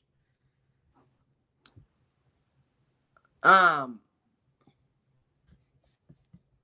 would say, so right when actually COVID, I would say COVID. When he was able to go on the road, he got a CDL license, he was able to go on the road. I would say that's kind of when I started noticing it was more so about providing than having an actual relationship, having an actual connection. And I think for me, like I said, I think the way that I went about the whole marriage, the person that I was having this connection with, was out of just wanting to be chosen. And this was a man that it was just choosing me. And when I realized where that was coming from by doing, therapy and the work and stuff like that, again, it was out of a unhealthy attachment. It wasn't really rooted out of love, unfortunately. And so on my end, right, I think it had me start realizing that a lot of, and that's the difference between marrying a European man and white American men, right? Because like, to me, it's like, I can't sit here and be like, oh, I slept with my oppressor. Serbian people didn't have us there. Like, there wasn't like, we weren't just like, they weren't just slaving us around in Serbia. You know what I'm saying? So it's like, even that to me was like, okay. Cause I think a lot of people, they're just like, oh, you slept with a white man. I get what you're saying, but like, I never was like, white American is completely different than European white to me personally. Like, just like, oh, you said what? Sorry about that. Okay, so you're saying at the time. Now, was this the reasoning that you had as far as like when you were going into marrying him? Like after having had those interactions with Hmm. white men, Hmm. specifically white American men, did you kind of have it in your mind of like, okay, I don't want to marry those kind of white men, but I'm open to marrying these kind of white men? Yes, Or I will say that. Yeah, I was definitely more so. I knew I would never marry a white American man. I knew that. Like after my interactions with him, I was like, absolutely not. I just knew I would never do that. So again, that one just happened to be right time, right time, like right place, right time, as far as it was a European man who has not accustomed to American whatsoever, like, and it just kind of worked that way. But at the end of the, and on top of that, like with him, we never had infidelity issues. okay, He never put his hands on me. He never called me out my name, like anything like that. A lot of our issues were mostly around just really connection. Like we really didn't have that actual spiritual, deep rooted, emotional, mental connection that I was looking for, that I was desiring. okay, And so like a lot of times when he went on the road, when he became a CD Ice, I started like kind of having these thoughts of like, oh, what if we weren't together? Like, I think I would be okay. Or what if like, I wasn't missing him as much and stuff like that. And that could be, again, that's my own stuff that I was dealing with. Right. And what had nothing to do with necessarily saying like he was a bad guy or anything like that. It's just a lot of stuff that I was like having kind of awaken in me about like what happened, like what the way I was moving and stuff like that. okay, Um, so that's kind of where that part. But I think for me, the biggest thing of why our marriage um, didn't go the way that I've loved. I'm not saying I would have loved a divorce, but I think at the end of the day, I knew, and this might sound crazy when I say this, but I think it's the most honest truth that I can probably tell anybody. hmm, A part of me knew in my soul that I could never feel that genuine connection with a white man. I okay, just always felt that way. I always felt like there was something about me that could never really pour all of me into a white man. And I think that's kind of what I had to go through and understand about myself and why. okay. So okay, and so you're saying, and this is something a conclusion that you felt like after you married and had that experience, like this wasn't Mhm. something that you felt when you were dating and really interested No. in this person. Mm-mm. Okay, all right. So you're saying it wasn't. It sounds like there wasn't like a dramatic or life altering event that No. Mm-mm. changed, um, or that maybe caused the marriage to eventually come to an end. You're saying it was a series of things. It sounds like you're basically saying you fell out of love with him. I did. And I think the reasoning I fell out of love was because of the fact that I didn't have love. Like I didn't have a healthy attachment of love. I didn't have self-love, self-worth, self-respect, none of that. So everything that I have poured into this man was out of a unhealthy attachment, right? So it's like when I started working on myself and I really started paying attention to like who I married, the little things, myself, what I was doing, I was just like, "Oh my God, like what's going on? Why is this happening? Why don't I miss him? He's my husband. Why don't I love him? He's been nothing but good to me. Not saying he's perfect, but like he hasn't done anything to where it's like I should be just completely, ready to divorce him. So it was just a lot of things within myself and I felt bad because it was like no man deserves to have a woman like not love want to be with them, but at the same time when one person is trying to evolve and heal and grow and be a better version of themselves and you want the other person to do that as well but they want to stay stagnant, it's like you feel like you're in a one-sided marriage. And a lot of times I felt so in a one-sided marriage to the point where I was just like, what am I doing? Like I feel like I was being a more of a disservice to him because I wasn't being his wife and he deserved a wife and what that looked like. And so when I had to take a step back and ask myself, like, first of all, why did I even get married? I got married because I wanted to be chosen. I didn't get married because I understood the covenant. I didn't get married because I understood the actual connection of what that entails, right? And so these were all those things that I had to learn and battle with myself. Of course, I felt like I was like, you know, a failure and I was the bad person and this, that, and the third. But at the end of the day, like I said, I would have been a disservice to him if I would have stayed, knowing that I can't give you what you truly deserve. Okay. All right. So you're saying you got married because you wanted to be chosen, and you say you wanted to be chosen specifically from a white man at that time? No, I just wanted to be chosen. Okay. So you didn't have to be white. Now, did you say at that time when you were actively dating, was there ever a point in your mind where you preferred white men, or that would have been your first choice? No, my first choice always been black men. Okay. Yeah. Now, would you say that you've had an equal amount of interaction with black men versus white men on the dating market, or it was maybe more white men, maybe more black men, or just you never really thought about it? I never really thought about it. Okay. Yeah. I always felt like it was just kind of like either or. Like, yeah. Okay. Okay. But at the end of this, you said, you know, you guys, you get married. Now, it sounds like you started therapy when you were in marriage at some point. In 2020. Okay. In 2020. Around the pandemic, which a lot of people, you know, that was a challenging time for many people. Yeah. Okay. So around that, I know a lot of people actually got divorced a lot of in the pandemic. So, yeah. Yes. Okay. So around that time, you start going through therapy. You start asking yourself these questions about your marriage, myself, about yourself, and then you say you come to the conclusion that you never really loved him per se. You didn't have the capacity to love him per se. So, so then how did it actually end? Was it just like I can't do this anymore. I want to free you from. I want to, you know. Yeah, we had a conversation going towards November. What was it? November, because we have a son together. Okay. So we had a conversation in November of 2021. And that's when, you know, I've had therapy all the years and stuff like that. And I finally was just like, because it took me 1.5 years to finally realize that I was like, I have to get a divorce, because I was battling it for so long. And I was just like, at that point, I was just like, I have no other choice but to, like, because I would have been just miserable. He would have been miserable. I would have been miserable. Our child would have been in a very untoxic environment. So, like, I didn't want to do all that. So, you know, we sat down and we had the conversation, and I just basically just let him know, like, you know, I would like a divorce. And it wasn't, you know, it wasn't like he didn't do all the, what probably people think was like calling me out my name and this, that, and the third, or being rude. He didn't do none of that. But he was obviously hurt. Absolutely. I can understand that. I'd be hurt too. So it was that's just kind of how it happened. And then we already signed a lease going to Chicago in 2022.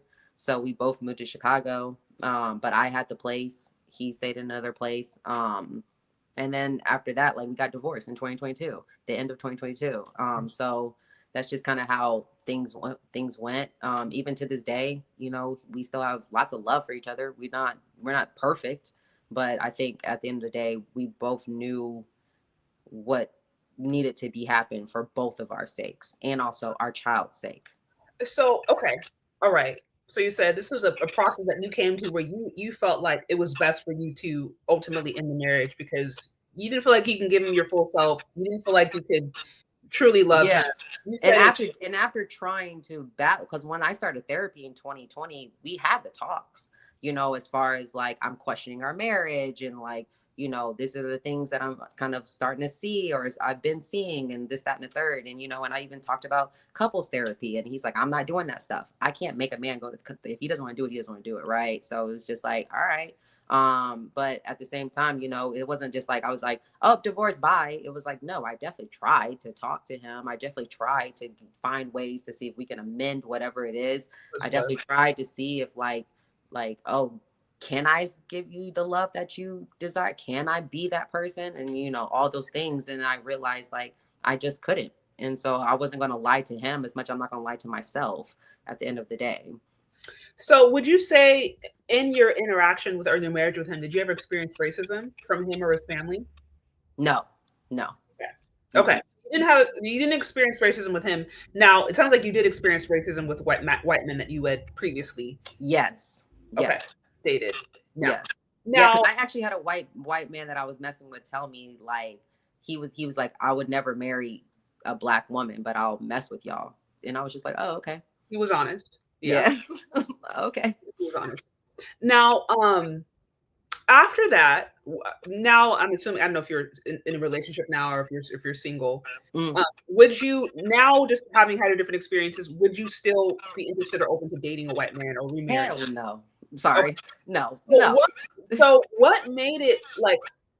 What caused you to go from, you date white men, you marry one, right? European descent, but nevertheless in America, he's still going to be his wife. Yep. How do you go from that to not only, no, I don't want to date him, to like, hell no, like you have an emphatic no? What happened? Honestly, it was a lot. It was a lot. I'm very spiritual. I do a lot of spiritual work, spiritual practices on myself. And I had a lot of dreams from my ancestors, like real stuff. Like I had a lot of dreams from my ancestors that woke me up and was like, absolutely not. Like, this is not where you're supposed to be. This is not who you're meant to be with. I need you to wake up, remember who you are, remember what we've done, what we've come through, all that stuff. So it was kind of like a big awakening to me, honestly. And it's funny, as I was having this awakening, white men were coming up to me more, but the way that they were coming up to me more was almost as if like for instance, I was pumping my gas one day, and a white man came up to me and was like talking to me, and he was like, "You're very beautiful." I was like, "Thank you." And he was like, "Oh," I was like, "Can I, get your number?" And I literally told him, like, "I don't date white men." And he was like, "Oh my God." He was like, "I can't believe you would say that. Why are you shocked I said that? Like, what kind of response did you want?" And he was like, "It's not about the color. To me, it is." Like, and that was just like, so to me, like having those kind of conversations with him and the way that he was coming across was like, you thought that I was going to like crawl to you or submit to you, or like, you know what I'm saying? And it's like, you could just kind of tell from the energy of some of them that they come across that way. No, I'm sorry. No, go ahead. Okay. So you're saying, you obviously you divorce your ex, and then when did you start having this awakening that you said that you were like, I don't want to deal with white men? And are you like, you don't want to deal with white men, but you're open to dating men of other races, and including black men, or you just like, no, moving forward, I only want to be with black men? No, I only want to be with black men. Okay. I've only dated black men since I've been divorced. Okay. And so did it start happening during therapy? Yes. So 2020 was my first awakening, and then 2022 I had my second awakening. And that's when I realized like that was the line for me. And it's no disrespect to white men, absolutely none. It's just more so for me personally. I felt myself realizing that, like, just like I said in a lot of my videos, I felt like white men were easy access, right? Like white men to me were just like, it was almost too easy to get one, as much as I felt like it wasn't as easy to get a black man for me personally, right? And so when I was dealing with them, because like I said, it was when I was dealing with them after the situation that happened, I was making sure that like they were never going to like play me, punk me, whatever the case may be.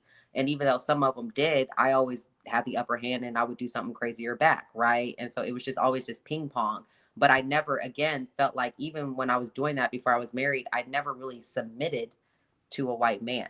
I never did, right? And it's just like, I felt like even then my soul, my spirit was telling me that you're never going to. And so like for me personally, that's kind of something that I had to realize through therapy, that my connection to white men was always out of like, maybe out of validation, who knows, right? Because at the end of the day, like I think a lot of people don't want to be honest with themselves, especially black women with white men, in the sense of like, people know how they perceive black women, right? When you're with a white man, especially in society, it kind of makes you seem like you have this shield, right? Oh, I was chosen. Okay.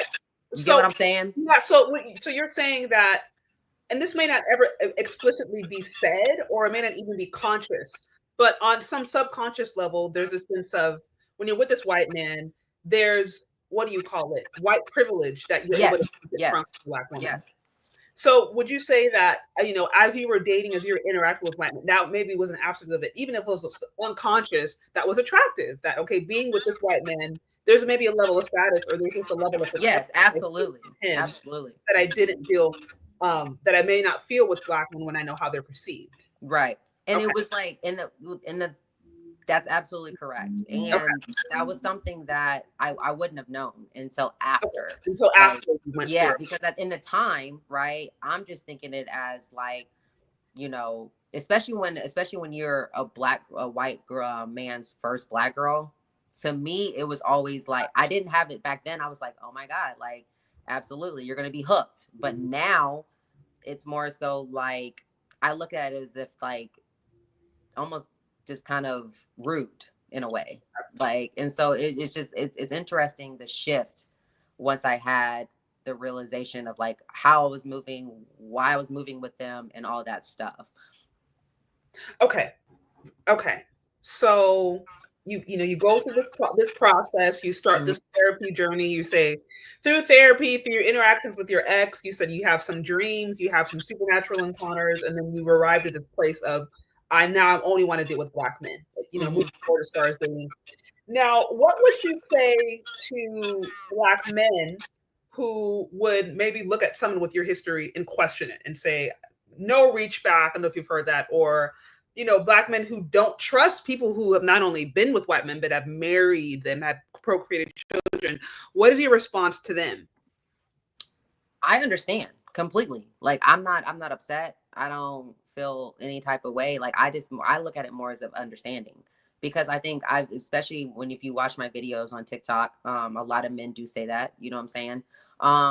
Because I think a lot of them don't understand that some of us, we might not have awakened, I guess you can say, in the same way or the same time as some of them did. So some of us are just oblivious to what it really is from the root cause of it, right? And so like for me, when I've had, I look at it as far as the ones that are saying that, I can understand you're upset, but at the end of the day, I'm not checking for you. You're not checking for me. That's fine. You know what I'm saying? Like, I'm good. You don't have to like me. You don't have to worry about me ever coming in contact with you. We ain't gonna ever sleep together, this, that, and the third. Now, at the end of the day, like I said, my truth is my truth and my story is my story. And I stand 10 toes down into that. Nobody has to like me off of that. Nobody has to deal with me after that, whatever the case may be. But I understand when black men say that, right? But I always like to tell black men, I don't think that I am one of those that have just disregarded y'all, degraded y'all, demeaned y'all because of the fact that I dealt with white men. That was never the case. Right? Because like, again, I was messing with both at the same time. You know what I'm saying? When I was dating, I was still interacting with black men as much as I was interacting with white men. So it wasn't like I was just like, oh, forget black men, white men are doing it better. No, that just never was it for me. But I can understand why a lot of them feel the way that they feel about women like me that have done that. Okay. So you're saying you understand why black men might be. Yeah, absolutely. And it's like even if you feel the way you feel, it's all love over here. Like I'm like I said, like I don't have any hate towards black men, regardless of who's dogs me out, who's cheated on me, who's whatever the case may be. Like I've always looked at each individual person as them, right? And so at the end of the day, my issue with every single man that I ever dealt with was a reflection of me. That was it. Okay. And that's what I had to deal with. Okay. Now, real briefly, what would you say with your interactions, your experience? What would you say is just your honest response to a lot of the things that we see in media with respect to interracial relationships? The Nicolandria effect, I'm sure you're very familiar with that. Obviously, Swirling divesting, we've talked about that. Just what are your thoughts, like the Bridgertons? When you see those things, what feelings, what thoughts do they elicit? One, it's performative. A lot of it's performative. And two, my biggest thing that it really grinds my gears is when black women say like white men are treating us better than black men. That really like that just really really bugs me, because of the fact is like you are doing internal racism without even realizing it, right? Because you're basically saying that yet again white men based off of their skin color are going to treat you better, and you're basically saying that all black men just treat all of us like shit, and that's not true, right?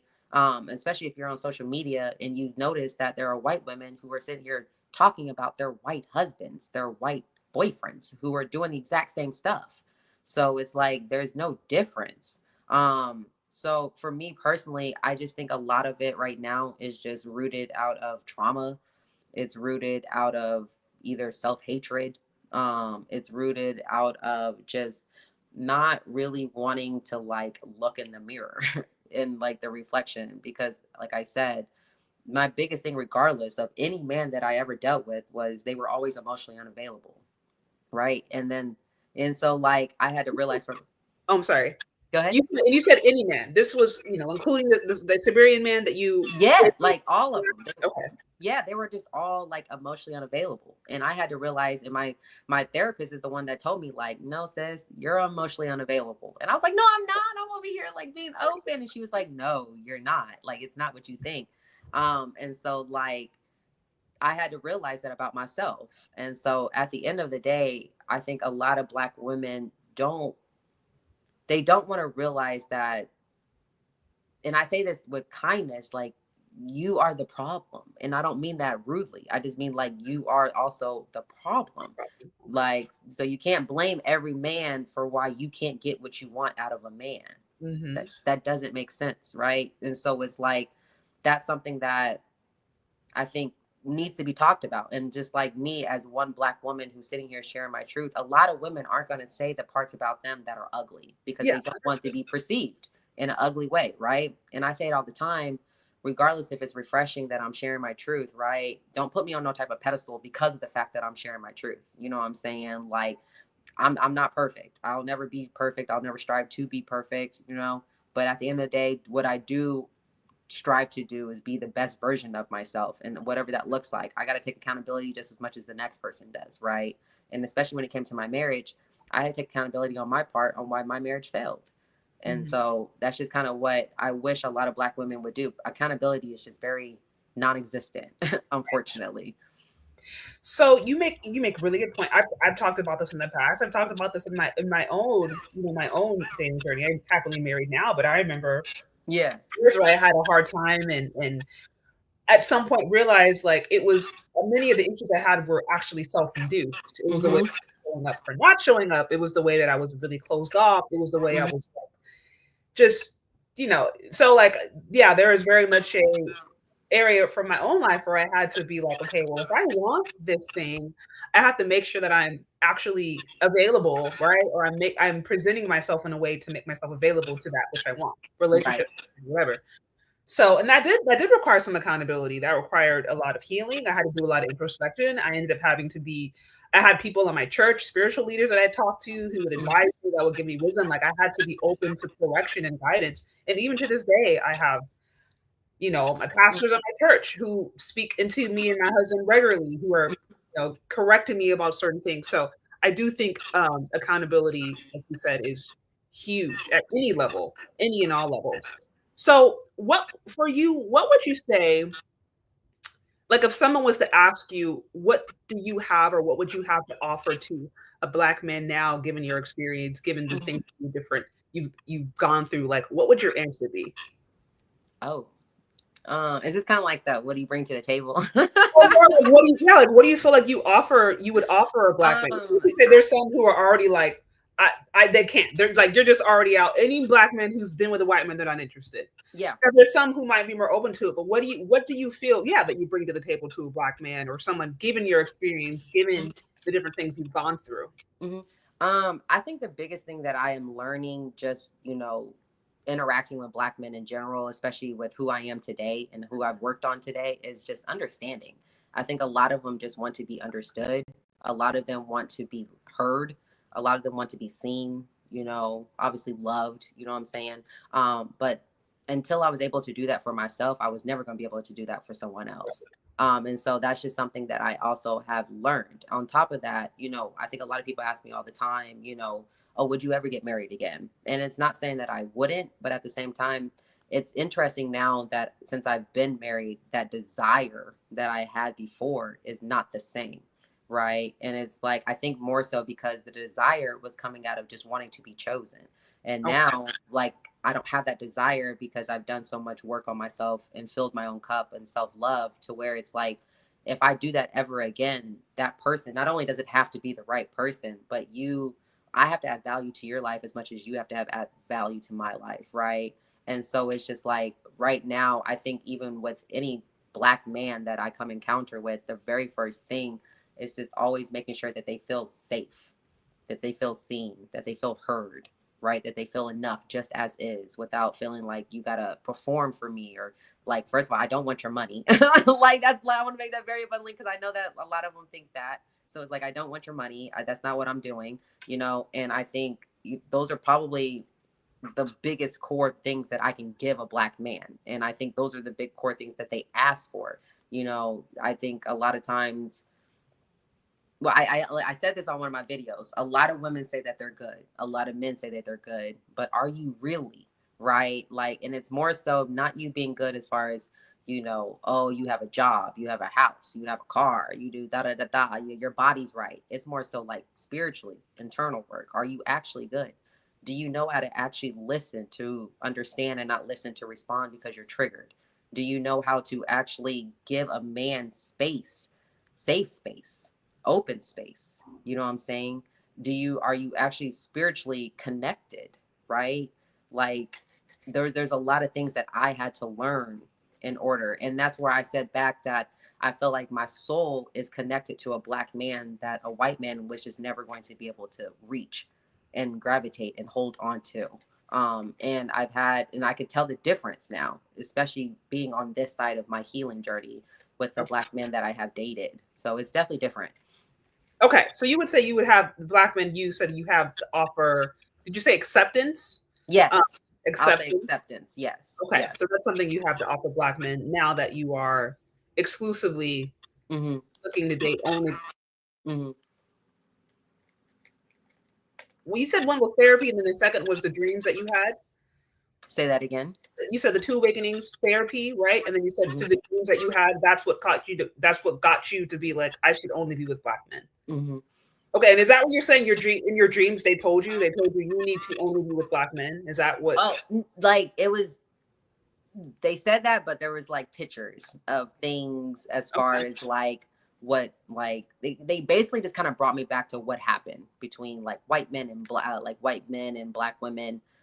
So that was just kind of the dynamic, and it kind of shook me to my core in a sense of like, you know, there are some Black women who are with white men who still kind of have that slavery type of complex, you know what I'm saying? And so like they kind of showed me a lot of stuff in my dreams that I was just like, oh my God, like, okay, I hear y'all. And so when you were dating, you said you experienced the most racism from white American men specifically. Did you ever hear any of them use like slavery tropes? Yeah. Like I literally, so one incident in college, it was a group of us. It was like 3 Black girls, like 4 white boys. We were sitting, and it was just a group of us, and one Black girl was messing around with one of the white boys in the group, and he literally said in front of everybody, you know, oh, you know, for a Black girl, I think you would be prettier if you did this. For a Black girl, da da da. For like, you know, I thought Black girls were supposed to be like thicker and this. I thought like it was just a bunch of stuff, and I was just sitting there like, you know, like what in the world is going on? And she was laughing. And I was like, girl, that's not funny. Like, I literally, like, I took her, I was like, girl, that's not funny. She was like, oh, he's just being funny. No, he's not. He means that. He means that. And he's saying that in front of all these people on top of that. And they're just laughing. So what part are you not understanding? Right. And so that's when I kind of really started like paying attention to them. Right. You know what I'm saying? I had one of them literally call her a monkey to her face. Like, you know, I'm like, it was just a bunch of stuff that I just paid attention to where it was just like, I was just like, oh, okay. Like y'all, like, and that's what I was saying. Like, it's so, and then on top of that, like, when the family members, when you're around even the family, especially if it's the dad, right? It's very, I remember I went on a date with one of them and he took me to the golf course. Mhm. I don't golf. That's not my thing. But I was like, sure, I'll try it out. Right. So I had like, you know, the cute little outfit, whatever case may be. Yeah. And when I met his dad on the golf course, you know what I'm saying? He was like, basically, are you supposed to be here? Should you be here? Like, you know what I'm saying? Like and he even asked him, like, and he did it in a whisper, thinking I couldn't. He was like, what is she, like, why is she here? What is she doing here? Right. Why would you bring it? That's when I was like, I literally just said, take me home. Like, take me home. I didn't want anything to do with it. Yeah. That, I mean, like I said, and I've mentioned this before, even if you do end up with a man who's not racist himself or doesn't hold those ideas, you still are likely to have to deal with a family or family members or somebody in the community who is. So you don't ever, there's never a time where you are not going to have to deal with that if you're a Black woman who wants to date out, right? So so there are a few questions that I had some people send through that I wanted to make sure to go through if you have a little more time. Yes. Let me see. Okay, let's see how the likes are before I do so. Okay, guys. Yeah, get those likes up, you guys. Again, like, share, subscribe for those of you guys who are joining. Let's see what we got. And if you guys have specific questions, the best way is to send through a super chat or a Cash App or whatever to ensure that your question is answered. So yeah, so let me just hop right into it because I know we covered off a lot. First of all, shout out to Malarkey with the 15. It says, congratulations on achieving 40,000 subscribers, Sister Shay.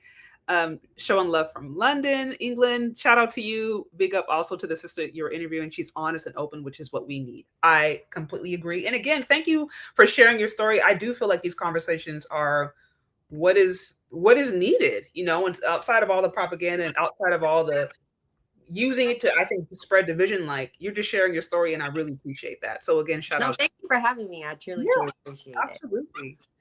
Okay, so this is the first question. What made you stop divesting or swirling? Like, what caused you to stop? I think you. I did. Like yeah. I said, like it was just a part of me that realized that I was just never going to be able to like really bare my soul to a white man.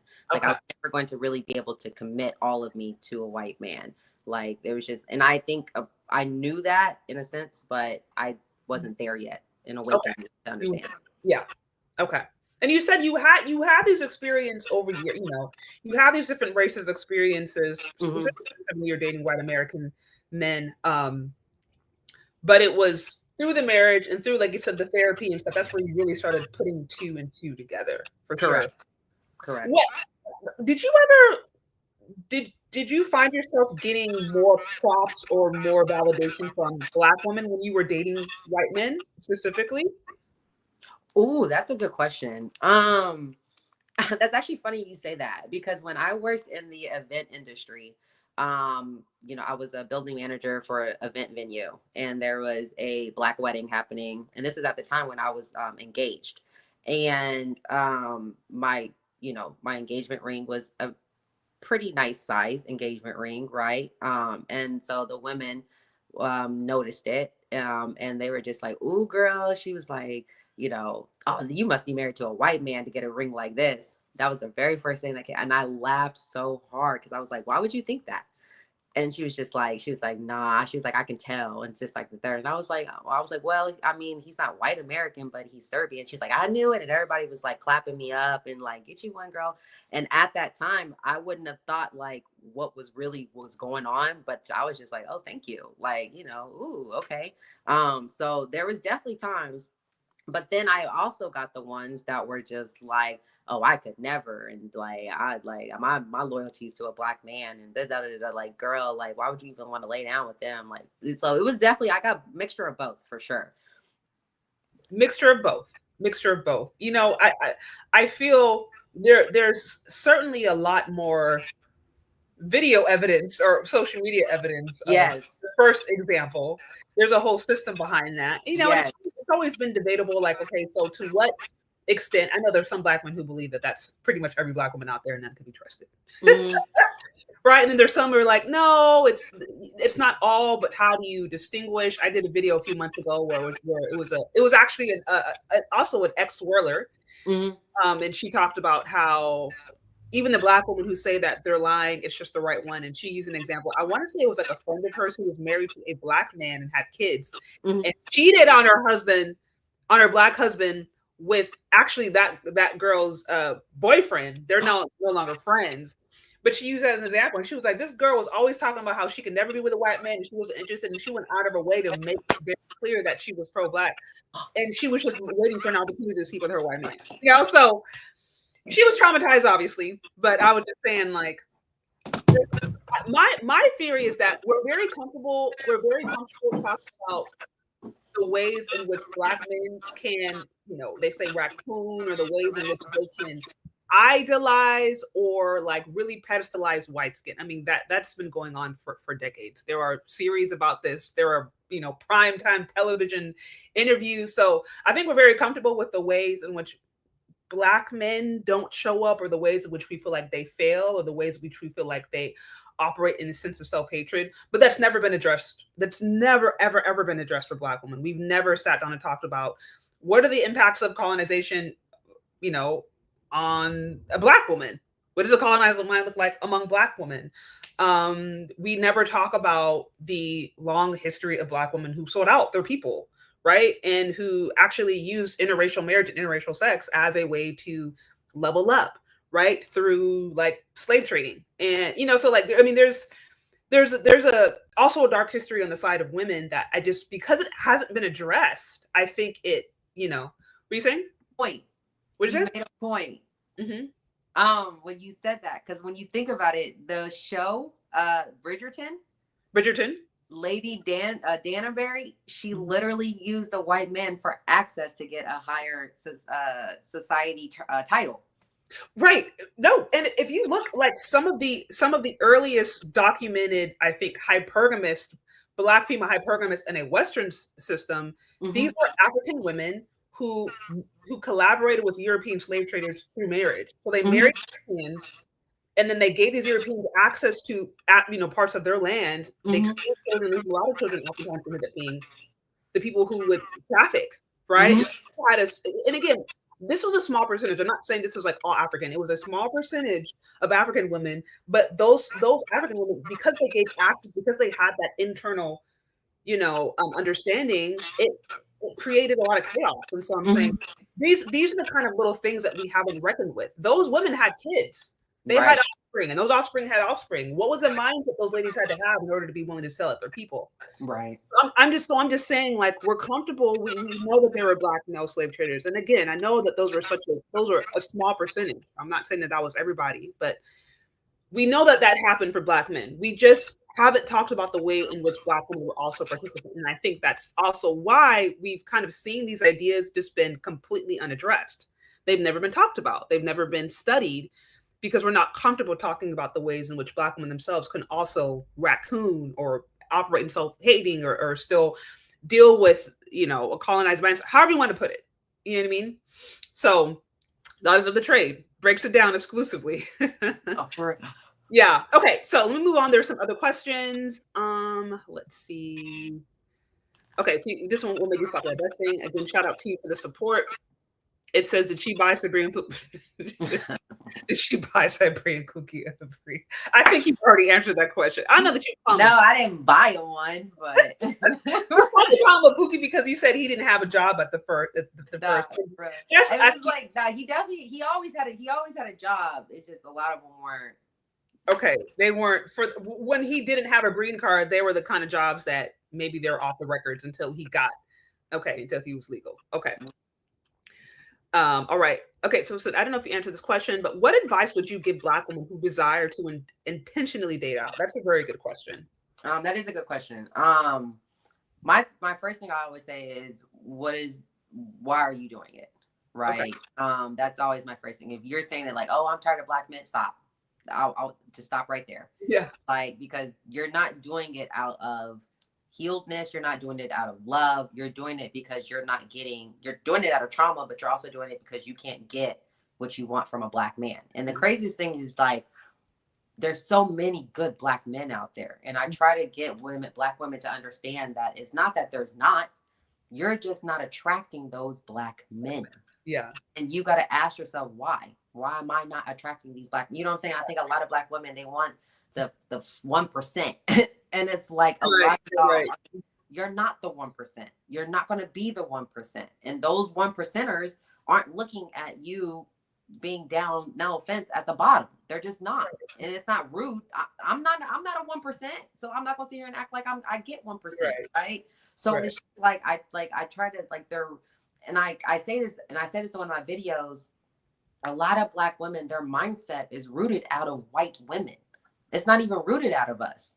So it's like they think like them, they try to dress like them, they act like them, they want all these things, but then they say like, you know, oh, I love being Black, but yet you're sitting here degrading your own Black men. So how do you love being Black? How do you love all of you as a Black person, but yet you hate the one thing that is a part of you, right? At the end of the day, you came from a Black man, regardless if he's not in your life or not. You still came from a Black man, right? So my thing is, when Black women, when they say they want to intentionally date out, majority of the time they're only doing it because of the fact that they can't get that 1% good Black man, right? And so that's kind of where I would just always start. Like, what is your reasoning? If your reasoning is just like, oh, I want to just try new experiences, go ahead, do you, have fun, hope you find what you're looking for. But if your reasonings are just more so out of hatred or like, you know, whatever the case may be, I hate to break it to you, like you're always going to be feeling like empty, regardless if you feel like, oh, this white man is giving me everything. You're not getting everything out of love. You're getting everything out of ego. You're getting everything out of just like materialistic stuff, right? Like you want to feel like you got something and like, oh, this person, just like how I said that I wanted to be chosen. A lot of Black women are wanting to be chosen. And exactly. And them wanting to be chosen by white men is them basically saying, oh my God, like I can get a white man, so now I'm at the top of the top, right? I'm not one of the Black women that are at the bottom of the barrel, right? I can, but I always said it in one of my videos. It's very telling what type of Black woman ends up with what type of white man. It's very, very telling, right? Especially on social media. There's a couple of videos, like especially the one that where I was talking about the girl who was like being rah. You don't know how to be rah with a white man, but you want to be rah with a Black man. Yeah, you're talking about some. It was like the white boy. He was sitting on the couch with her, and he had the tattoos and the glasses, and like, you know, like he's cosplaying Black men. Yeah, that's what you're saying. Yeah, So like it's very telling when I see a certain type of Black woman, you know, one that might not be conventionally attractive, and then all of a sudden she shows her man, and it's just, you know, Paul Blart from like a mall cop. Like that's very telling. You know what I'm saying? Like it's just very, very telling. So it's like, and that's not rude. I'm just saying it is what it is. And so it's like I can always tell which type of Black women are doing it because of the fact that these white men have preyed, right, in a way on Black women's insecurities. And I said, a lot of people don't realize that Black women and white men trauma bond. Like they do. White men have always been complaining like, oh, white girls don't treat me right and this, that, and the third. Black women are complaining, Black men don't treat me right, this, that, and the third. All of a sudden they get together. Oh my God, this is the best relationship I've ever been in.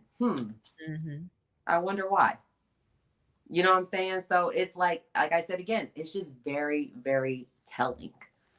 Okay. So you're saying you can tell the kind of, in your opinion, like the prototype. Yeah. The aesthetic, I'll say. The aesthetic. The Okay. aesthetic, who are just, fantasizing about white men. Yep. Those who are just settling to be chosen. Yep. Okay. Interesting. Yeah. Very interesting. And so you're saying, in your opinion, because I've always said before, I don't, and you agree, right? It's like I don't. Most people in America in 2025 don't really care about people dating outside of their race. If it's No, I don't care at all. Like nobody I cares. don't like my content's just content. Like I genuinely don't care about if a black woman wants to date a white man, go ahead. Like I'm not going to sit here and say, oh my God, like absolutely not. No, go. Like first of all, I would be a hypocrite, and I'm not a hypocrite, right? So I'm just saying, like a lot of them, I just noticed they're doing it out of trauma. They're doing it out like they're not really doing it out of just like, oh, I fell in love, or oh my God, I just want to try something new and experience something new. They're doing it more so like they see other black girls who are showing that first of all, when you pay attention to, especially on social media, majority of the stuff that black women show that white men do for them is materialistic. That's it. That's true. That's like is the clothes, the trips, the house, the car, right? Mm-hmm. Like that's it. Or it'll be like little things of as far as like, you know, he's holding her hand and then he kisses her on the cheek. And then all of a sudden, oh my God, she has the biggest glow on her face. Why? Because he kissed her on the cheek? Like, what are we talking about? So, you know, so it's like, it's just very, very telling how they move and why they're moving the way they move. And then this is how other black women are like, oh, I need to get me one of those. For what? Like, why? Like, right. Yeah. Exactly. Like, what does it mean? And that's where I said, like, the video I made about the black girl who had the white man bring her flowers and stuff like that. And everybody in the comment section is like, oh my God, girl, give him another chance. He's a good man. Da, da, da. How do you know this man's a good man? And we don't know what he did. We don't even know what he exactly. We don't even know what he did. I have a story. I had a good friend of mine. And we used to work together.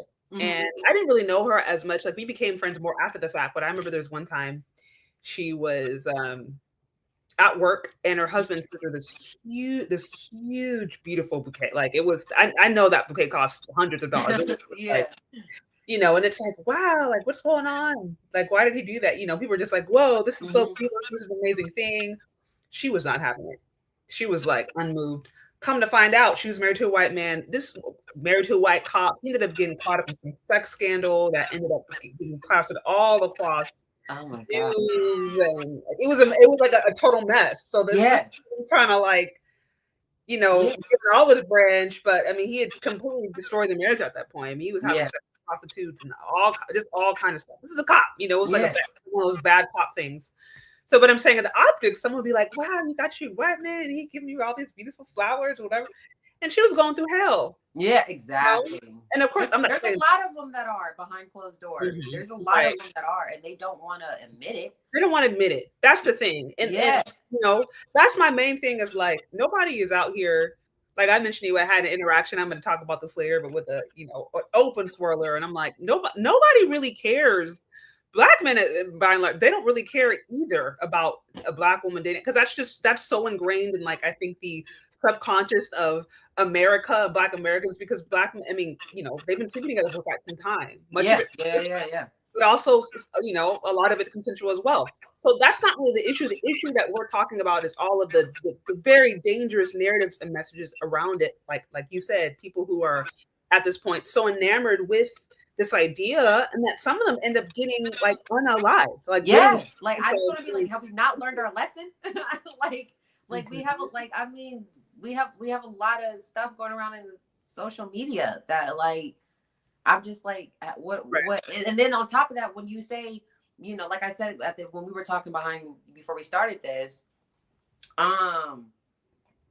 when we like a lot of them, how do I say this? A lot of them don't realize that, excuse me. A lot of them don't want to admit, because if you say, like, if one or two of white men are out here unaliving, you know, a black woman, they're going to be like, oh, it's not all white men, right? Of course. And it's just like, well, at this rate, how are you guys trusting any of them? Like, that's just how I'm looking at it, because it's just like, they're out here butchering us. Like, but they're not just like, oh, let me just pew pew you. They're actually butchering us.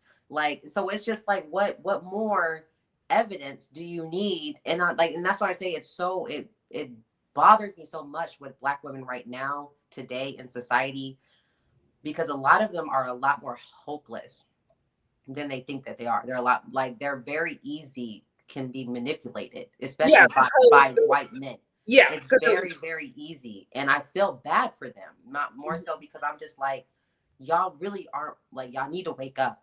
Y'all really, really need to wake up because, again, I understand it's not all white men. However, what I am going to say is that y'all have to be careful at the end of the day with these white men, because there are a lot of them that are rooted with looking at you as if you are this thing that needs to be conquered and that needs to, like, oh, you're helpless, like I need to help you, right? Like, you need me type of attitude, right? And it's just like they don't want to see that. They don't want to see that. They think it's just all peaches and butterflies and rainbows and stuff like that. I don't get it. Right. No, I understand. It's the all white men treat everyone amazing, but then if you find one who doesn't treat them amazing, it's like, oh, well, that's just him, you know. Yeah, so, that's just him. And I'm just like, okay. Quick to defend, but not just wanted to look at the. I'm just saying, like, be honest about what's going on here. If we can be in acceptance, like even the whole acceptance, like you had all these Black women who were going out of their way, you know, going back into their white boy era and bragging about the philanthropy effect. And I'm like, just a few months ago, they were complaining about Trump and the amount of people who voted for Trump and how they were mad. And I'm like, we are an acceptance that white men overwhelmingly voted for Trump, right? We are an acceptance that it's very possible that Nick himself is Republican because he's registered as that and he voted for Trump. Y'all okay with that? Like y'all, yeah.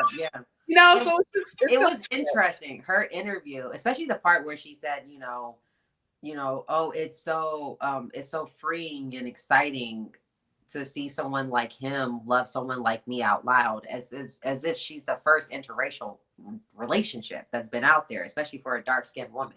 And I'm just like, you know, like when she said that, I was just like, that's when I knew right then and there, you just want to be chosen. Like you just wanted someone to make you, and this man makes you feel validated because of the fact that he's white. That's it. That, or they just trying to make some money.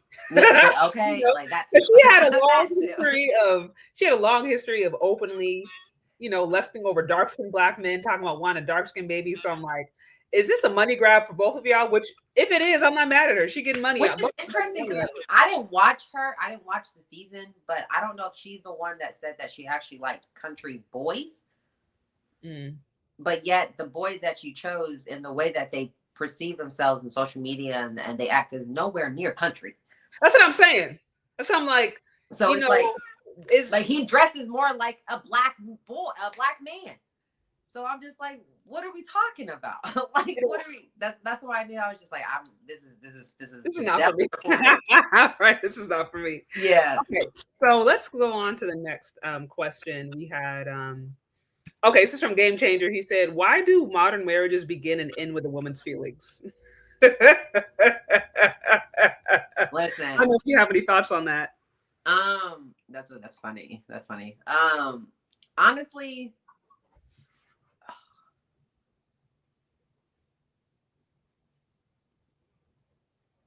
I think a lot of times, I can't speak for all women, but I think for myself, you know, when I speak on my marriage and the way that it sounds and stuff like that, you know, a lot of men are going to be like, oh, she's selfish. Oh, she's, you know, she don't give a fuck, or, oh, she just used him, or, oh, she did, like a bunch of stuff. Right. So it's going to come from such a seeming like I'm using all my feelings and this, that, and the third. Right. Because I think a lot of times when women, they get divorced, they're like, the first thing a lot of men like to say, I will say this, the first thing a lot of men like to say is like, oh, she just wants to go back out in the streets.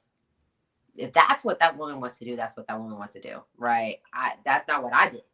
Like, I can promise you that. That's definitely not what I did. Like, I was in the streets way before I was married. And I'm not saying like for real, but like, I'm just saying like, I had my fun time when I wanted to have my fun time. So it's like, that was never the case. But as far as like, modern, I don't know.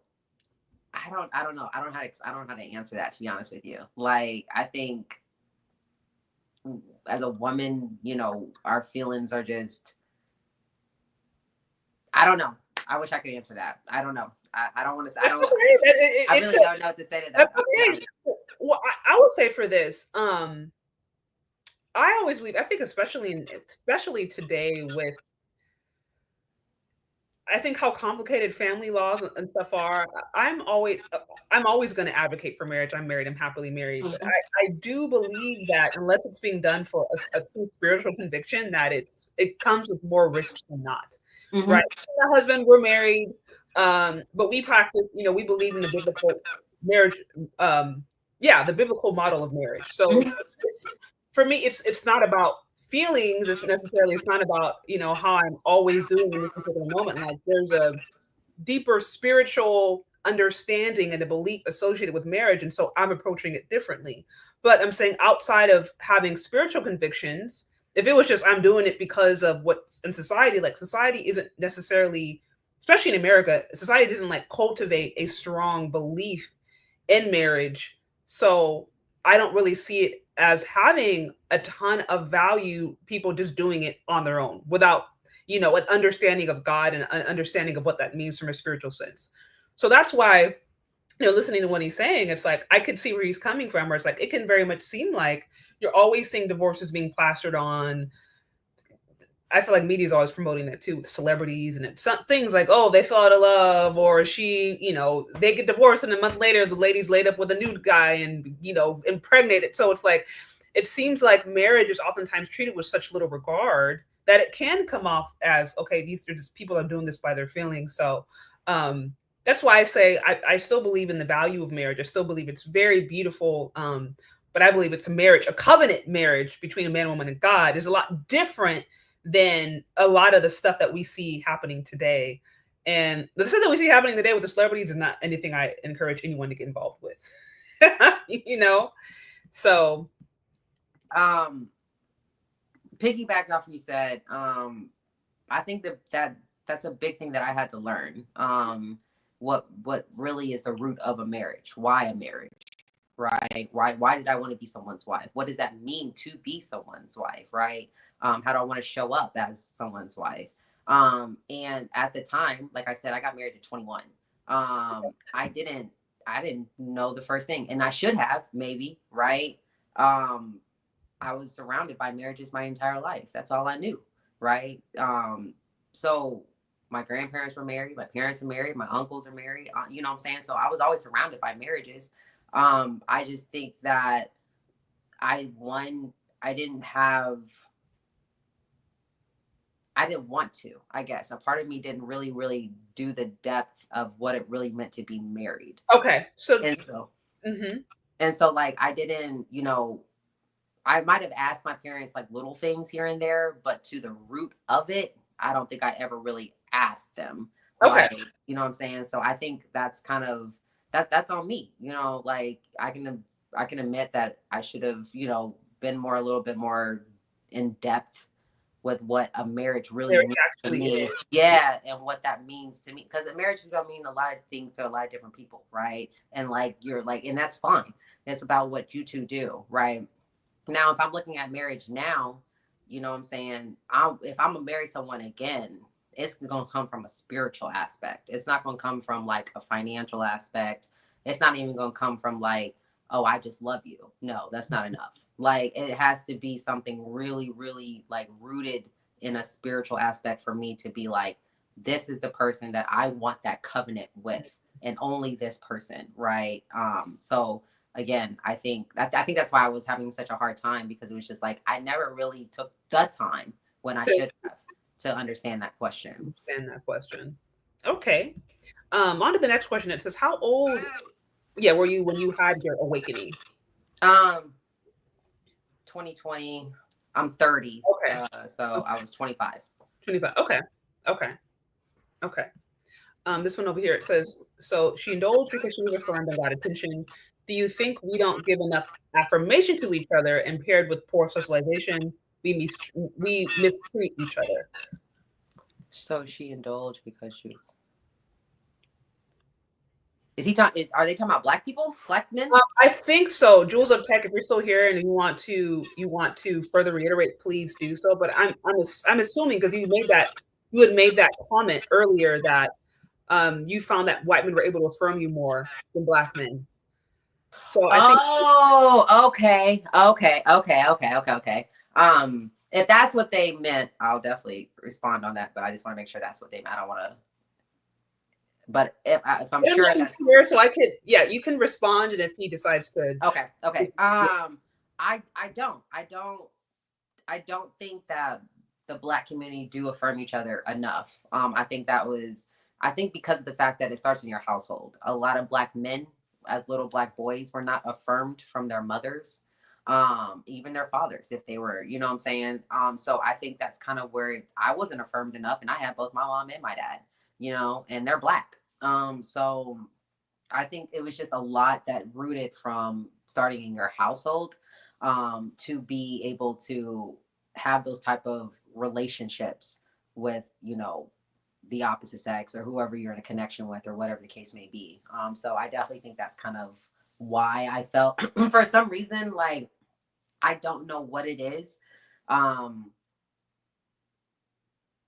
When I was around white boys, especially if I was around their families as well, you know, the dad even was just always like, you know, I'm proud of you, son, or good job, and pat him on the back, or da da da, you know. And then sometimes when I was around black boys and their moms, it's just more so like, you better do good because da da da. And it's just like, it's not the same thing. So they take it differently. And so I think just kind of like paying attention to that and looking at that, and then growing up and like kind of seeing the dynamic of, because I will say this, for my generation, I'm 30, so anybody in my generation, millennial, right?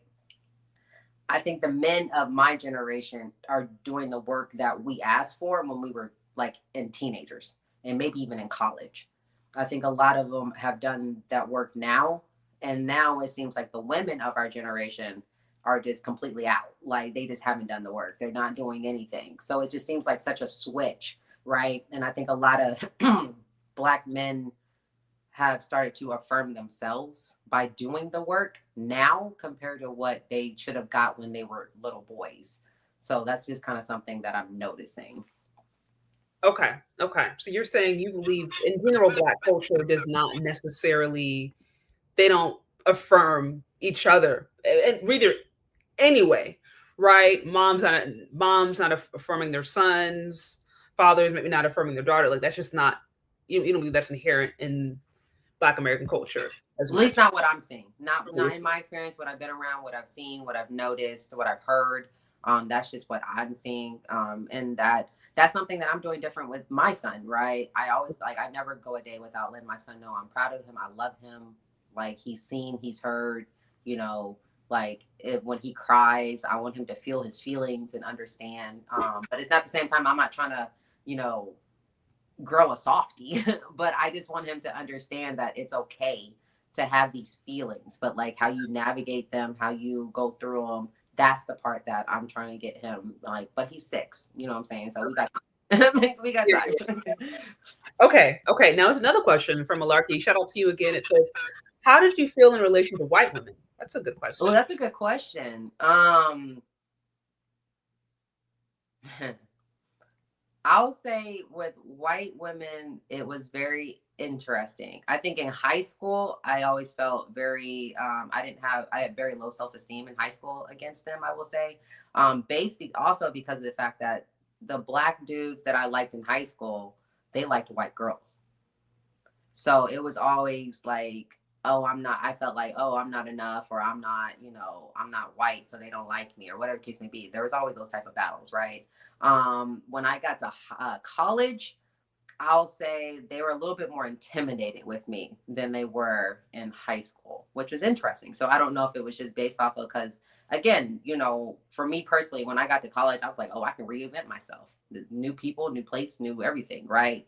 So that's kind of what I did. And I kind of went in with more so of an attitude of like, I'm that, you know, I'm that girl. So like, don't get it twisted type of attitude.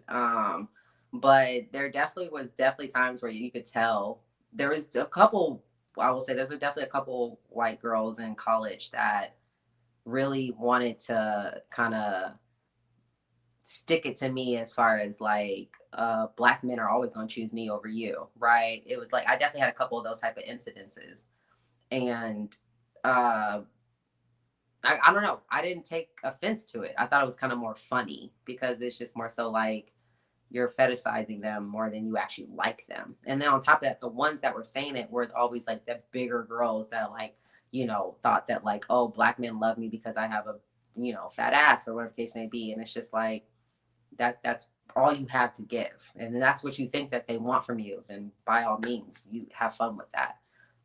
So it definitely was kind of like a toss and turn. There's some of them who definitely wanted to like let me know like, oh, I can steal your type of men any day, any time, which was like, okay. But at the same time, I don't be like, well, I can steal your men any day, any time. So it was just like this back and forth, like, what are we talking about? But then there was, you know, some of them that I definitely felt, you know, a little envious of because of the fact that the type of black men that I was attracted to or wanted to entertain weren't checking for me. They were checking for them. So that's kind of how it was. Would you say like when you started, because you said that the black men that you liked when you were in high school, oftentimes like this, was there ever a sense of you that wanted to try to get back at the black men that you felt like rejected you? Or want to try to like show them that you could do it too? They could get white girls, you can get white men. Was that ever like a thought process in your mind at any point? Not in high school, not until I got to college, but not in high school. No. So in college, you felt like there was a time when you were dating white men despite black men? No, I wasn't doing it despite black men. I was probably doing it more despite white women. White. Yeah. So there was a time when you were dating white men as a way to spite white women who you felt like were giving you bad energy or just were not treating you. Yeah, like definitely for sure. There's definitely like one small incident, frat party, white boy, white girl. I basically just took the white boy from her. Just long story short. And it had this kind of like, everybody was like, oh my God, like what? But it was just more so like I could do it. And there was nothing that nobody could tell me. You know what I'm saying? That type of energy, that type of mindset. So I think for me, it was always kind of like a dig at a white woman before it was ever a dig at a black man. A lot of black men, when they saw me, especially in college, and like especially when I was like with my girlfriends and there was black men around, they would be the first to let a black man know, like, oh, she don't fuck with black men, she only fucks with white men. And they'd be like, you know, of course, a lot of them be like, you know, shit, you just hadn't had that good yet. That's always the first thing they would say, right? And that's kind of where it kind of, sometimes I would laugh because I'm just like, that's exactly why. Interesting. Like, so it was kind of like that type of dynamic too, as well. So you say black, so but you would say that you didn't really get animosity from black men per se when they saw you dating white men. It was, I wouldn't say animosity, but they definitely had like a little, little chip on their shoulder a little bit, because they're just like, nah, he ain't putting it down like I would, that type of attitude.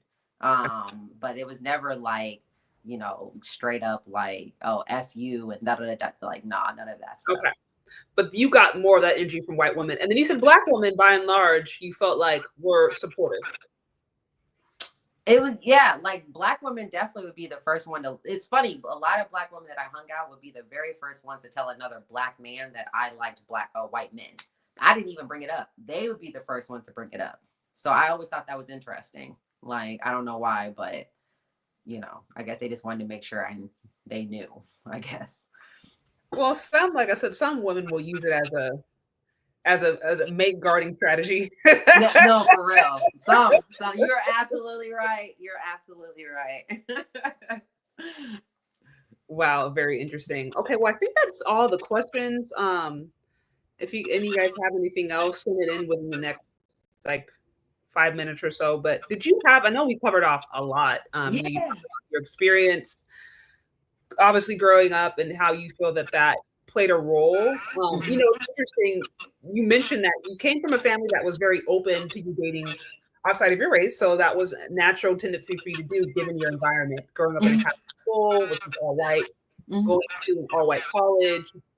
So you talked about that. Obviously, your experiences dating white men and how you kind of had to come to conclusions on your own about what they think, how they think about Black women, what they think about Black people. You mentioned many of them told you explicitly that Black women are, you know, for fun, but they're not to be taken home. You end up marrying a European man. If you said to think for Siberian, that, or what is it? What do you call it again? Serbia. Serbia. I keep making, sorry, Serbia. You're good. You're good. Yeah. Serbia, a man from Serbia. You guys stayed together for a few years, but then that ended up, you know. And now you're on your journey, as your healing journey, and you are about just Black love. You would like to be with a Black man. That is your preference ever having gone through that experience. So, I mean, what would you say if there's like anything you would want to leave? Where there be any feedback, anything that you'd want to learn, especially to Black women who are out there who are considering, like if you could go back to your younger self and talk to your younger self, what would that look like? Well, first, I probably would never have probably dated or touched a white man. But also, I think the biggest thing was just learning self-love. I think learning really, really what that looked like for me. I think a lot of what I put myself in my own experiences were just rooted out of trauma. They were rooted out of, you know, unhealedness of just wanting to be just be chosen. And the way I moved, I let a lot of external validation kind of, you know, keep me from being my most authentic self and doing what genuinely was like for me. I think the biggest thing that I just want a lot of Black women to do right now is just really first and foremost, take accountability. And it doesn't mean when you take accountability that you are this big fuck up. That's not what that means. It just means that, like, you know what? I'm a grown ass person. I chose to do this. These are the consequences of my choice. I can only control what I can control, right? I can't control someone else's emotions. I can't control someone else's actions. So I can only do what I do. And if I'm moving correctly for me, then that's all that matters. But I think a lot of women don't move correctly out of wholeness, out of healedness. They move it out of trauma. They move it out of ego, right? And so I think right now we're just in this. There's definitely a shift. There's definitely this big shift. There's a lot of Black women who have awakened, who understand genuinely, you know, the inner work that has been done, needs to be done.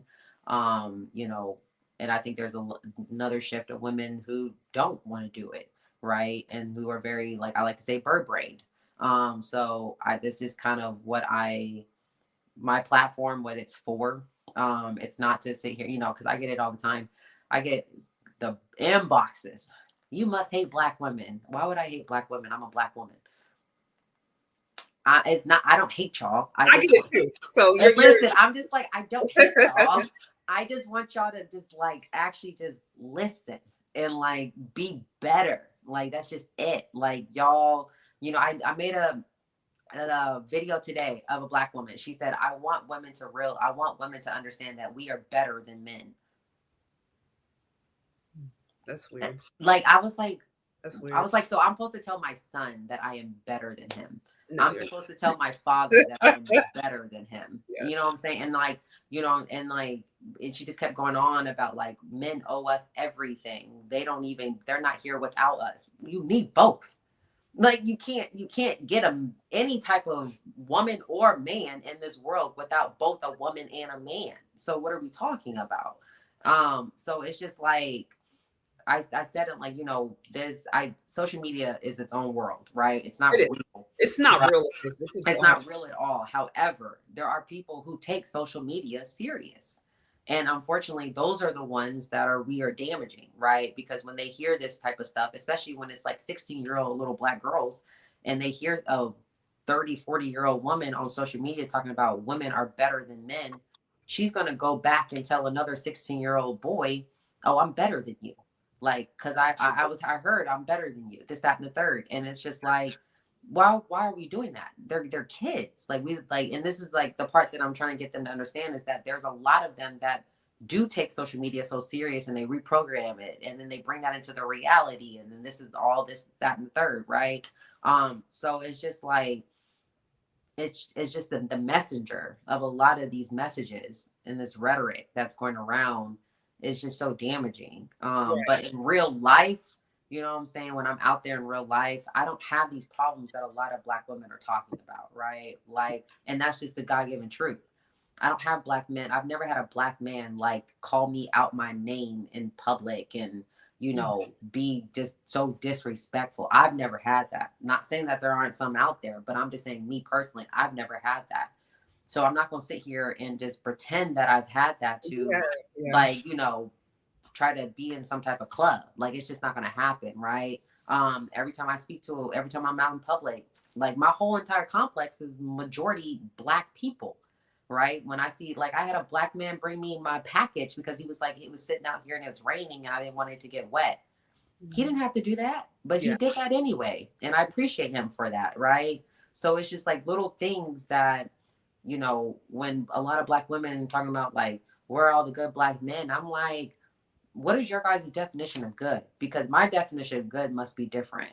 Because as long as like you are, if I can have a conversation with a man and he's not degrading me, demeaning me, he's not sexualizing me, he's not doing anything. We're just having two human beings who happen to just be opposite sex, who can just have a conversation like you and I are having a conversation. To me, that's a good man. Like, and that means something to me. But half the time I tell these women, like, a lot of y'all have this energy on y'all that makes it so easy for sometimes for some of these Black men to just be like, hold up, bitch. Like, cause it's like you bring that so fast, you know what I'm saying? And even to women, like, you know what I'm saying? If I'm out in public and I'm giving you a smile and you're just like looking at me with a funky face, I couldn't imagine what a Black man thinks. Yeah. If I think it, I couldn't imagine what the Black man thinks. But yet y'all get mad because Black men are saying this, but Black women think the exact same thing about y'all too. You know what I'm saying? So it's just like, I really just wish we could find this way where we could speak to Black women without thinking yet again, like, we're not blaming y'all. We're not saying everything's always y'all's fault, but we have to say, like, you got to take some type of accountability for the part that you play in your life and experiences that you've had. Mm-hmm. And I even said in my video, a lot of us do not want to go through the root issues, which start from childhood. Mm-hmm. That's the issue. We don't really want to go through it. And that's until we go through it, a lot of them are never going to find peace, find the good man or the good woman that they want, be a better version of themselves or whatever the case may be. So that's just kind of what I'm noticing. Okay. So yeah, there's a lot that we covered off. Again, I appreciate you sharing. I totally agree about being honest, accountability, self-reflection, looking in the mirror. And not everybody wants to do that. Mm-mm. One thing I will say, as you were mentioning, I was like,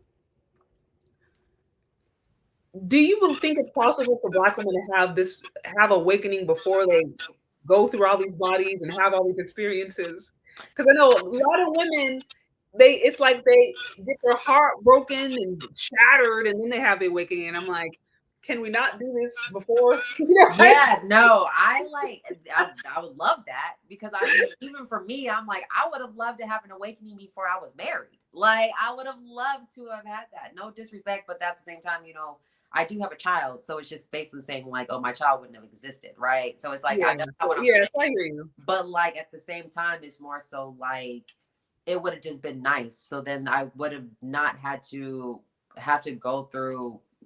You know, I think for me, heartbreak is majority of the time my heartbreak came from a Black man. It didn't even come from a white man. And so like, and that's part of the reasoning why I always felt like what I said earlier when we were talking about really giving my soul to a white man, right? Like I've never really been like down from messing with a white man. Like I might have been sad a little bit, but I've never really been like Oh my God, like he broke my heart. Like I've never been like that with a white man ever. It's always been with a black man.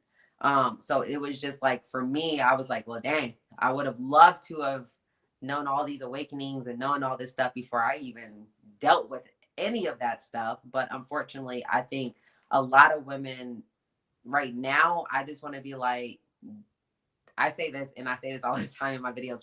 Harriet Tubman didn't take everybody. Like it's just so it's just like at that rate, I'm just like I told people all the time, like we have got to just separate from the ones who want to keep the black community down. Let them go. If they want to be in the divestors, if they want to be the swirlers, let them go, right? But if 10 years go by and all of a sudden their white husband or their white man, you know what I'm saying?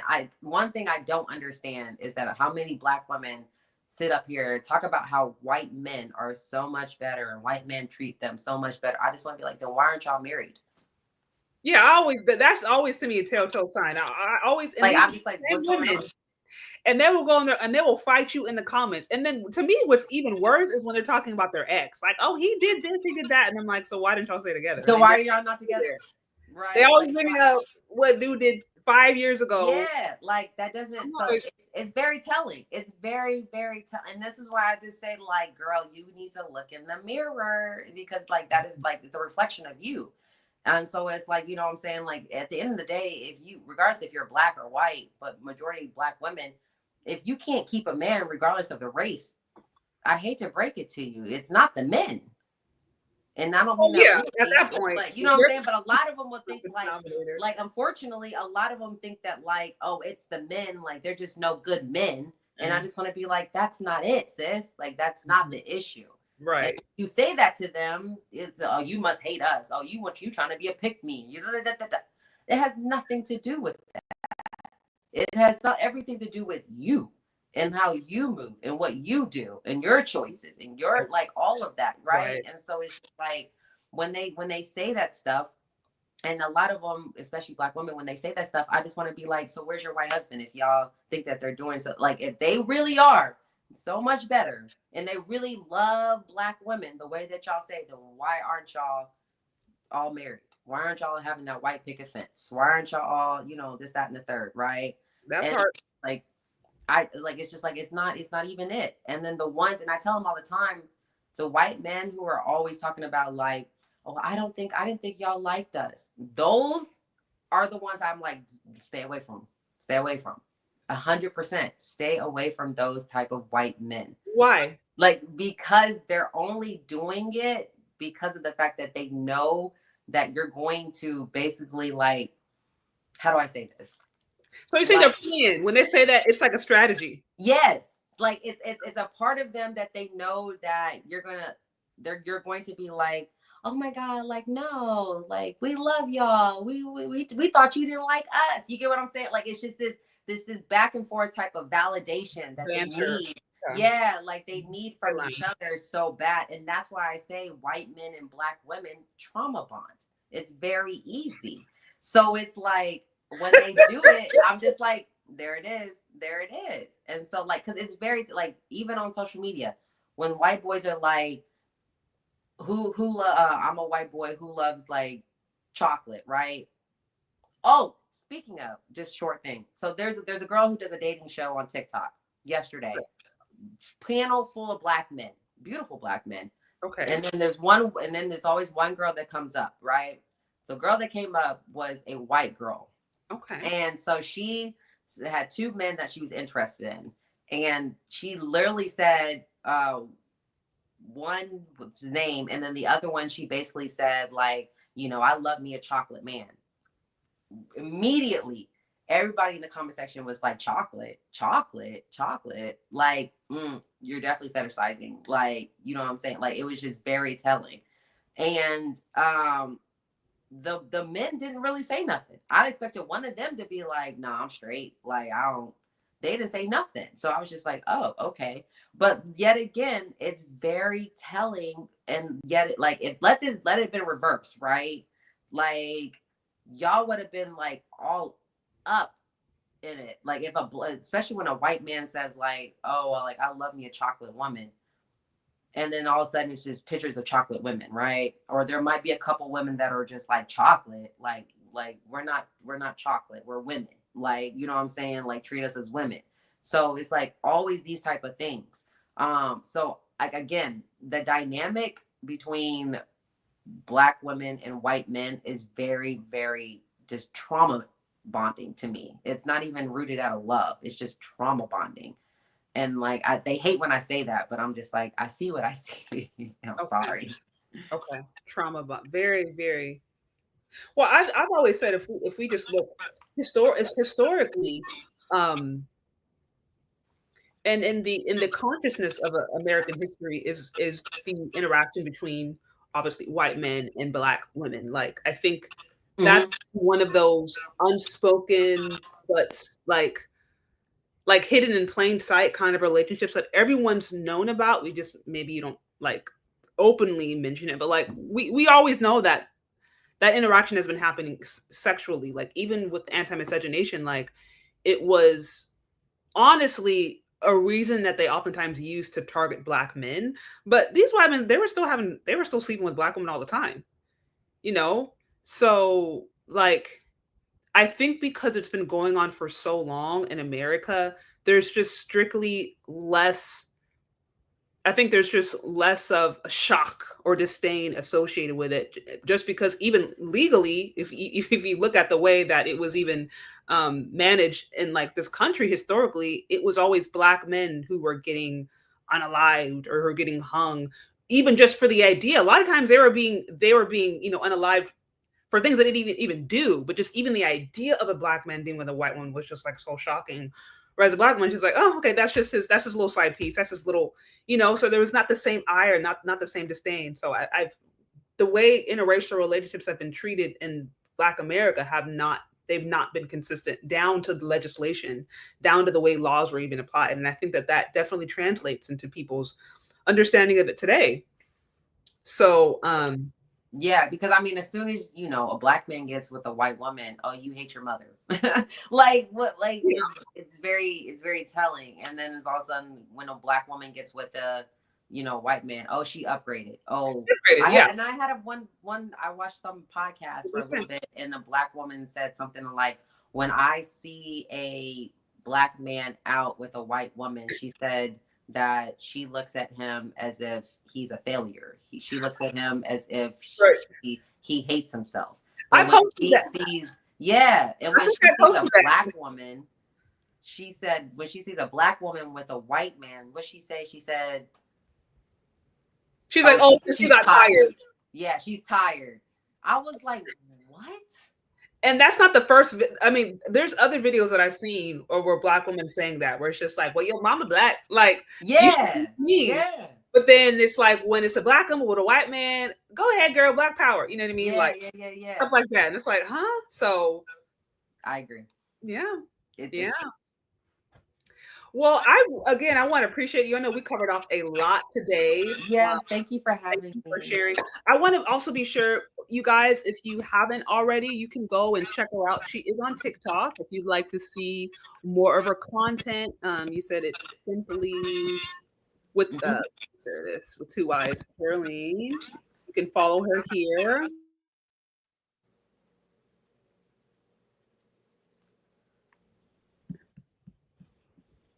Sorry. I think my internet had a little hiccup. Yeah, let me do this again. I want to post this. So if you guys want to go check her out, check out her content, more about her stories. I know we covered off a lot. So any of you guys who are, popping on now, you can go and catch the stream. And again, I think these conversations are helpful, and I appreciate you sharing your story, sharing your experience. I'm sure there's a lot of women, honestly, who can identify with you. And quite frankly, I've also said that we have to be honest about the nation that we're in. And if you don't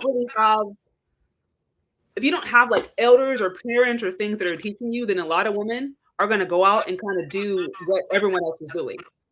And I mean, Black women are being told from day one, Swirl and divest. We're getting messages about that. You're seeing movies about that, or whatever. So it's like, it's not surprising to me that I see so many women who fall into that. If I know that they didn't necessarily have parents or a community who are talking to them as they're growing up and just like letting them know, hey, here's what's going on. Like if your parents have the like love is love mindset and just find somebody who's good and they don't ever talk to you about your history and kind of teach you about what that means, how racism works and how to navigate, then you're going to have ladies who kind of go out there and find out the hard way. And so that's why I think these conversations are important, so that people can at least be informed and move through all the propaganda. For sure. I agree. And unfortunately, I was one of those people who had to learn the hard way. But you know, it helped me become who I am today. And so I'm proud of her. Proud of, you know, when I say her, I'm talking about me. So it's like, you know, it's not easy. And like I said at the beginning, you know, this is my truth, my story. I don't expect anybody to like it. I don't expect anybody to like understand it. I understand it. I still, you know, at the end of the day, I like all of me. And that's all that matters. As someone who definitely, you know, wanted external validation so bad and wanted people to accept her and wanted people to like really, you know, want her around or whatever the case may be, like I had to learn how to accept myself first. I had to learn how to validate myself and only myself, you know what I'm saying? And again, that kind of is also why white men became part of the dynamic. Right. And so it was just a lot of work that I had to go through. You know, especially being adopted, that definitely did a lot of toll on me. You know, I have my own trauma from, you know, before I was adopted. And, you know, even though, you know, my biological father, you know, wasn't around and didn't do this, that, and the third, and I did have a father, I still realized I was still operating out of that little Sherlene. I still was having that type of mindset. Like I might have been 10, but my mind might have been 4. You know what I'm saying? Like it was like my energy might have been 3. Like who knows? So it was just a lot of stuff that I had to realize and come to terms with. I think a lot of people are scared of when people share their truth, because it kind of mirrors something about them that is their truth. And they need to figure out and they need to solve. So I tell anyone, especially to my Black community, my Black women, you know, it's all love for me. It's never hate. But I want y'all to grow. I want y'all to do better. I believe that each and every one of us is definitely magical. We have a lot of, I think a lot of us don't realize how much the white community wishes they could be us. I do. I genuinely do believe that. Like, I think a lot of them, they want what we have as far as energy wise and like the way our essence and the way we pour into things and we talk about things and even just the way we go down to the way we look. Right. And so it's just, instead, I want a lot of us in the community stop looking for their validation so much and start looking for your own validation and what that looks like. But also heal. Like our community needs a huge cleansing that goes down to Black men and Black women. I think a lot of Black men have a lot of stuff that they need to go through, right? But I always say, like, I don't speak for Black men. I don't speak to Black men about Black men. I'm not a Black man. I'm a woman. So I speak for Black women as a Black woman. So that's just kind of how I look at it. Mm-hmm. All right. Well, I appreciate you sharing, you know, your experience, your stories, just your journey with us, and giving us the inside scoop of what really happens with these relationships, the things that people are scared to talk about or are afraid or embarrassed to admit. I really appreciate it. I think it gave a lot of context. It also affirmed many of the things that I believed about women operating from a place of brokenness, trauma, fetishization, self-hatred, whatever. And just being more mindful on not using these things as an escape from your own reality, you know? So again, I thank you guys. Be sure to go check out her TikTok. Is there anything else you want to share or any other place people can connect with you if they want to? All right. Okay. Well, thank you again. Oh, okay. Yeah, thank you again. I think you muted yourself for Thank you now. so much. Yeah, you enjoy the rest of your evening. You too. You too. Okay. All right. Take care. Bye-bye. Bye.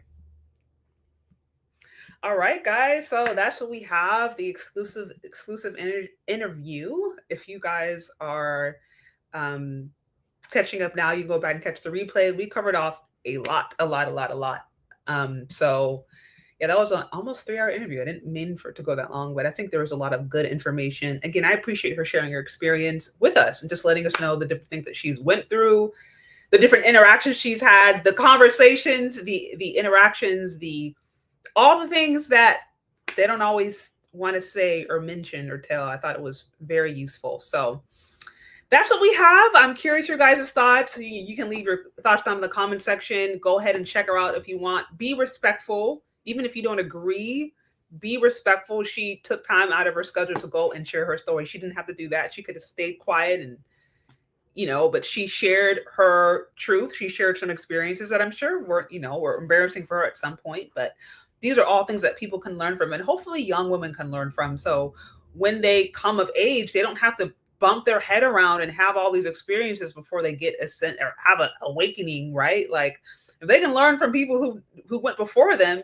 then they can avoid a lot of these issues. So good stuff. Again, like, share, subscribe.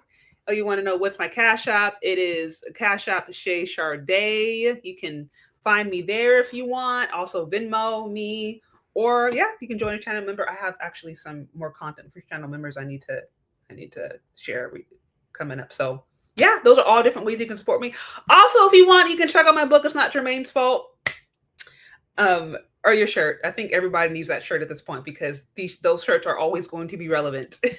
You can grab your copy or your your size of It Is Not Jermaine's Fault available. I think I'm gonna try to roll up some hats and some stuff soon. You can also get a sweatshirt because I know we are headed into fall. So grab your copy or grab your shirt, your book, all of it. And I think that's what I have. I'm trying to think if there's anything else I'm going to share. That's what I have for now. He said it's not Jermaine's fault. Exactly, that part. So check it out. These are some shirts that we have. Here's also some t-shirts. They come in different colors. Also, obviously, I have this kid's book, AH-HAH Learns to Love Her Hair. That's a book that is it's about empowering girls to love their own Black natural hair. And then It's Not Jermaine's Fault. This literally is a book that's dedicated to understanding the experience that Black boys go through in education. So I highly recommend it. And that's what I have, you guys. Thank you so much for listening. Thanks for hanging out with me. And yeah, we'll talk later, okay? Yeah, that's what we got. We'll talk later. Bye.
Absolutely not. Because they're disgusting. Yeah. Yeah, you got the big ones. Yeah, thanks. I know. I know. Thank you. I know.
rain fall, let the whole world see. Black kings rising high in our own destiny.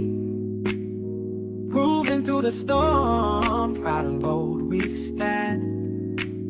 Shining like gold, love's in command.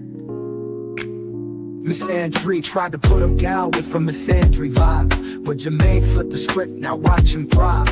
In a classroom of doubters, his spirit never fell. Every harsh word turned to beats that made him rebel. They came the neighborhood up, dropping wisdom like a rhyme. Challenged that old Miss Andre said, not on my time. With his wife Mia Swahili for strength and grace by his side. They set the record straight with humor and pride. In the dating game and gender wars where opinions clash and play, Jermaine and his crew keep it smooth, dancing hate away from awkward first dates to the battle of the hearts. They flip the script with funky vibes and soulful art. Talk, let them squabble, we're too fly to be confined. Every snide remark just fuels the fire of our mind. With laughter as our armor and pride, our battle cry. Black men rise above it all, reaching up into the sky. Fall, let the whole world see. Black kings rising high in our own destiny. Moving through the storm, proud and bold we stand. Shining like gold, love's in command. Miss Andre tried to put him down with her Miss Andre vibe, but Jermaine flipped the script, now watch him thrive. In a classroom of doubts, his spirit never fell. Every harsh word turned to beats that made him rebel. Then came the neighborhood bump, dropping wisdom like a rhyme. Challenged that old Miss Andre said, not on my time. With his wife Mia Swahili for strength and grace by his side. They set the record straight with humor and pride. Game and gender wars where opinions clash and play. Jermaine and his crew keep it smooth, dancing hate away from awkward first dates to the battle of the hearts. They flip the script with funky vibes and soulful art. Talk, let them squabble, we're too fly to be confined. Every snide remark just fuels the fire of our mind. With laughter as our armor and pride, our battle cry. Black men rise above it all, reaching up to the sky. Fall, let the whole world see. Black kings rising high in our own destiny. Moving through the storm, proud and bold we stand. Shining like gold, love's in command.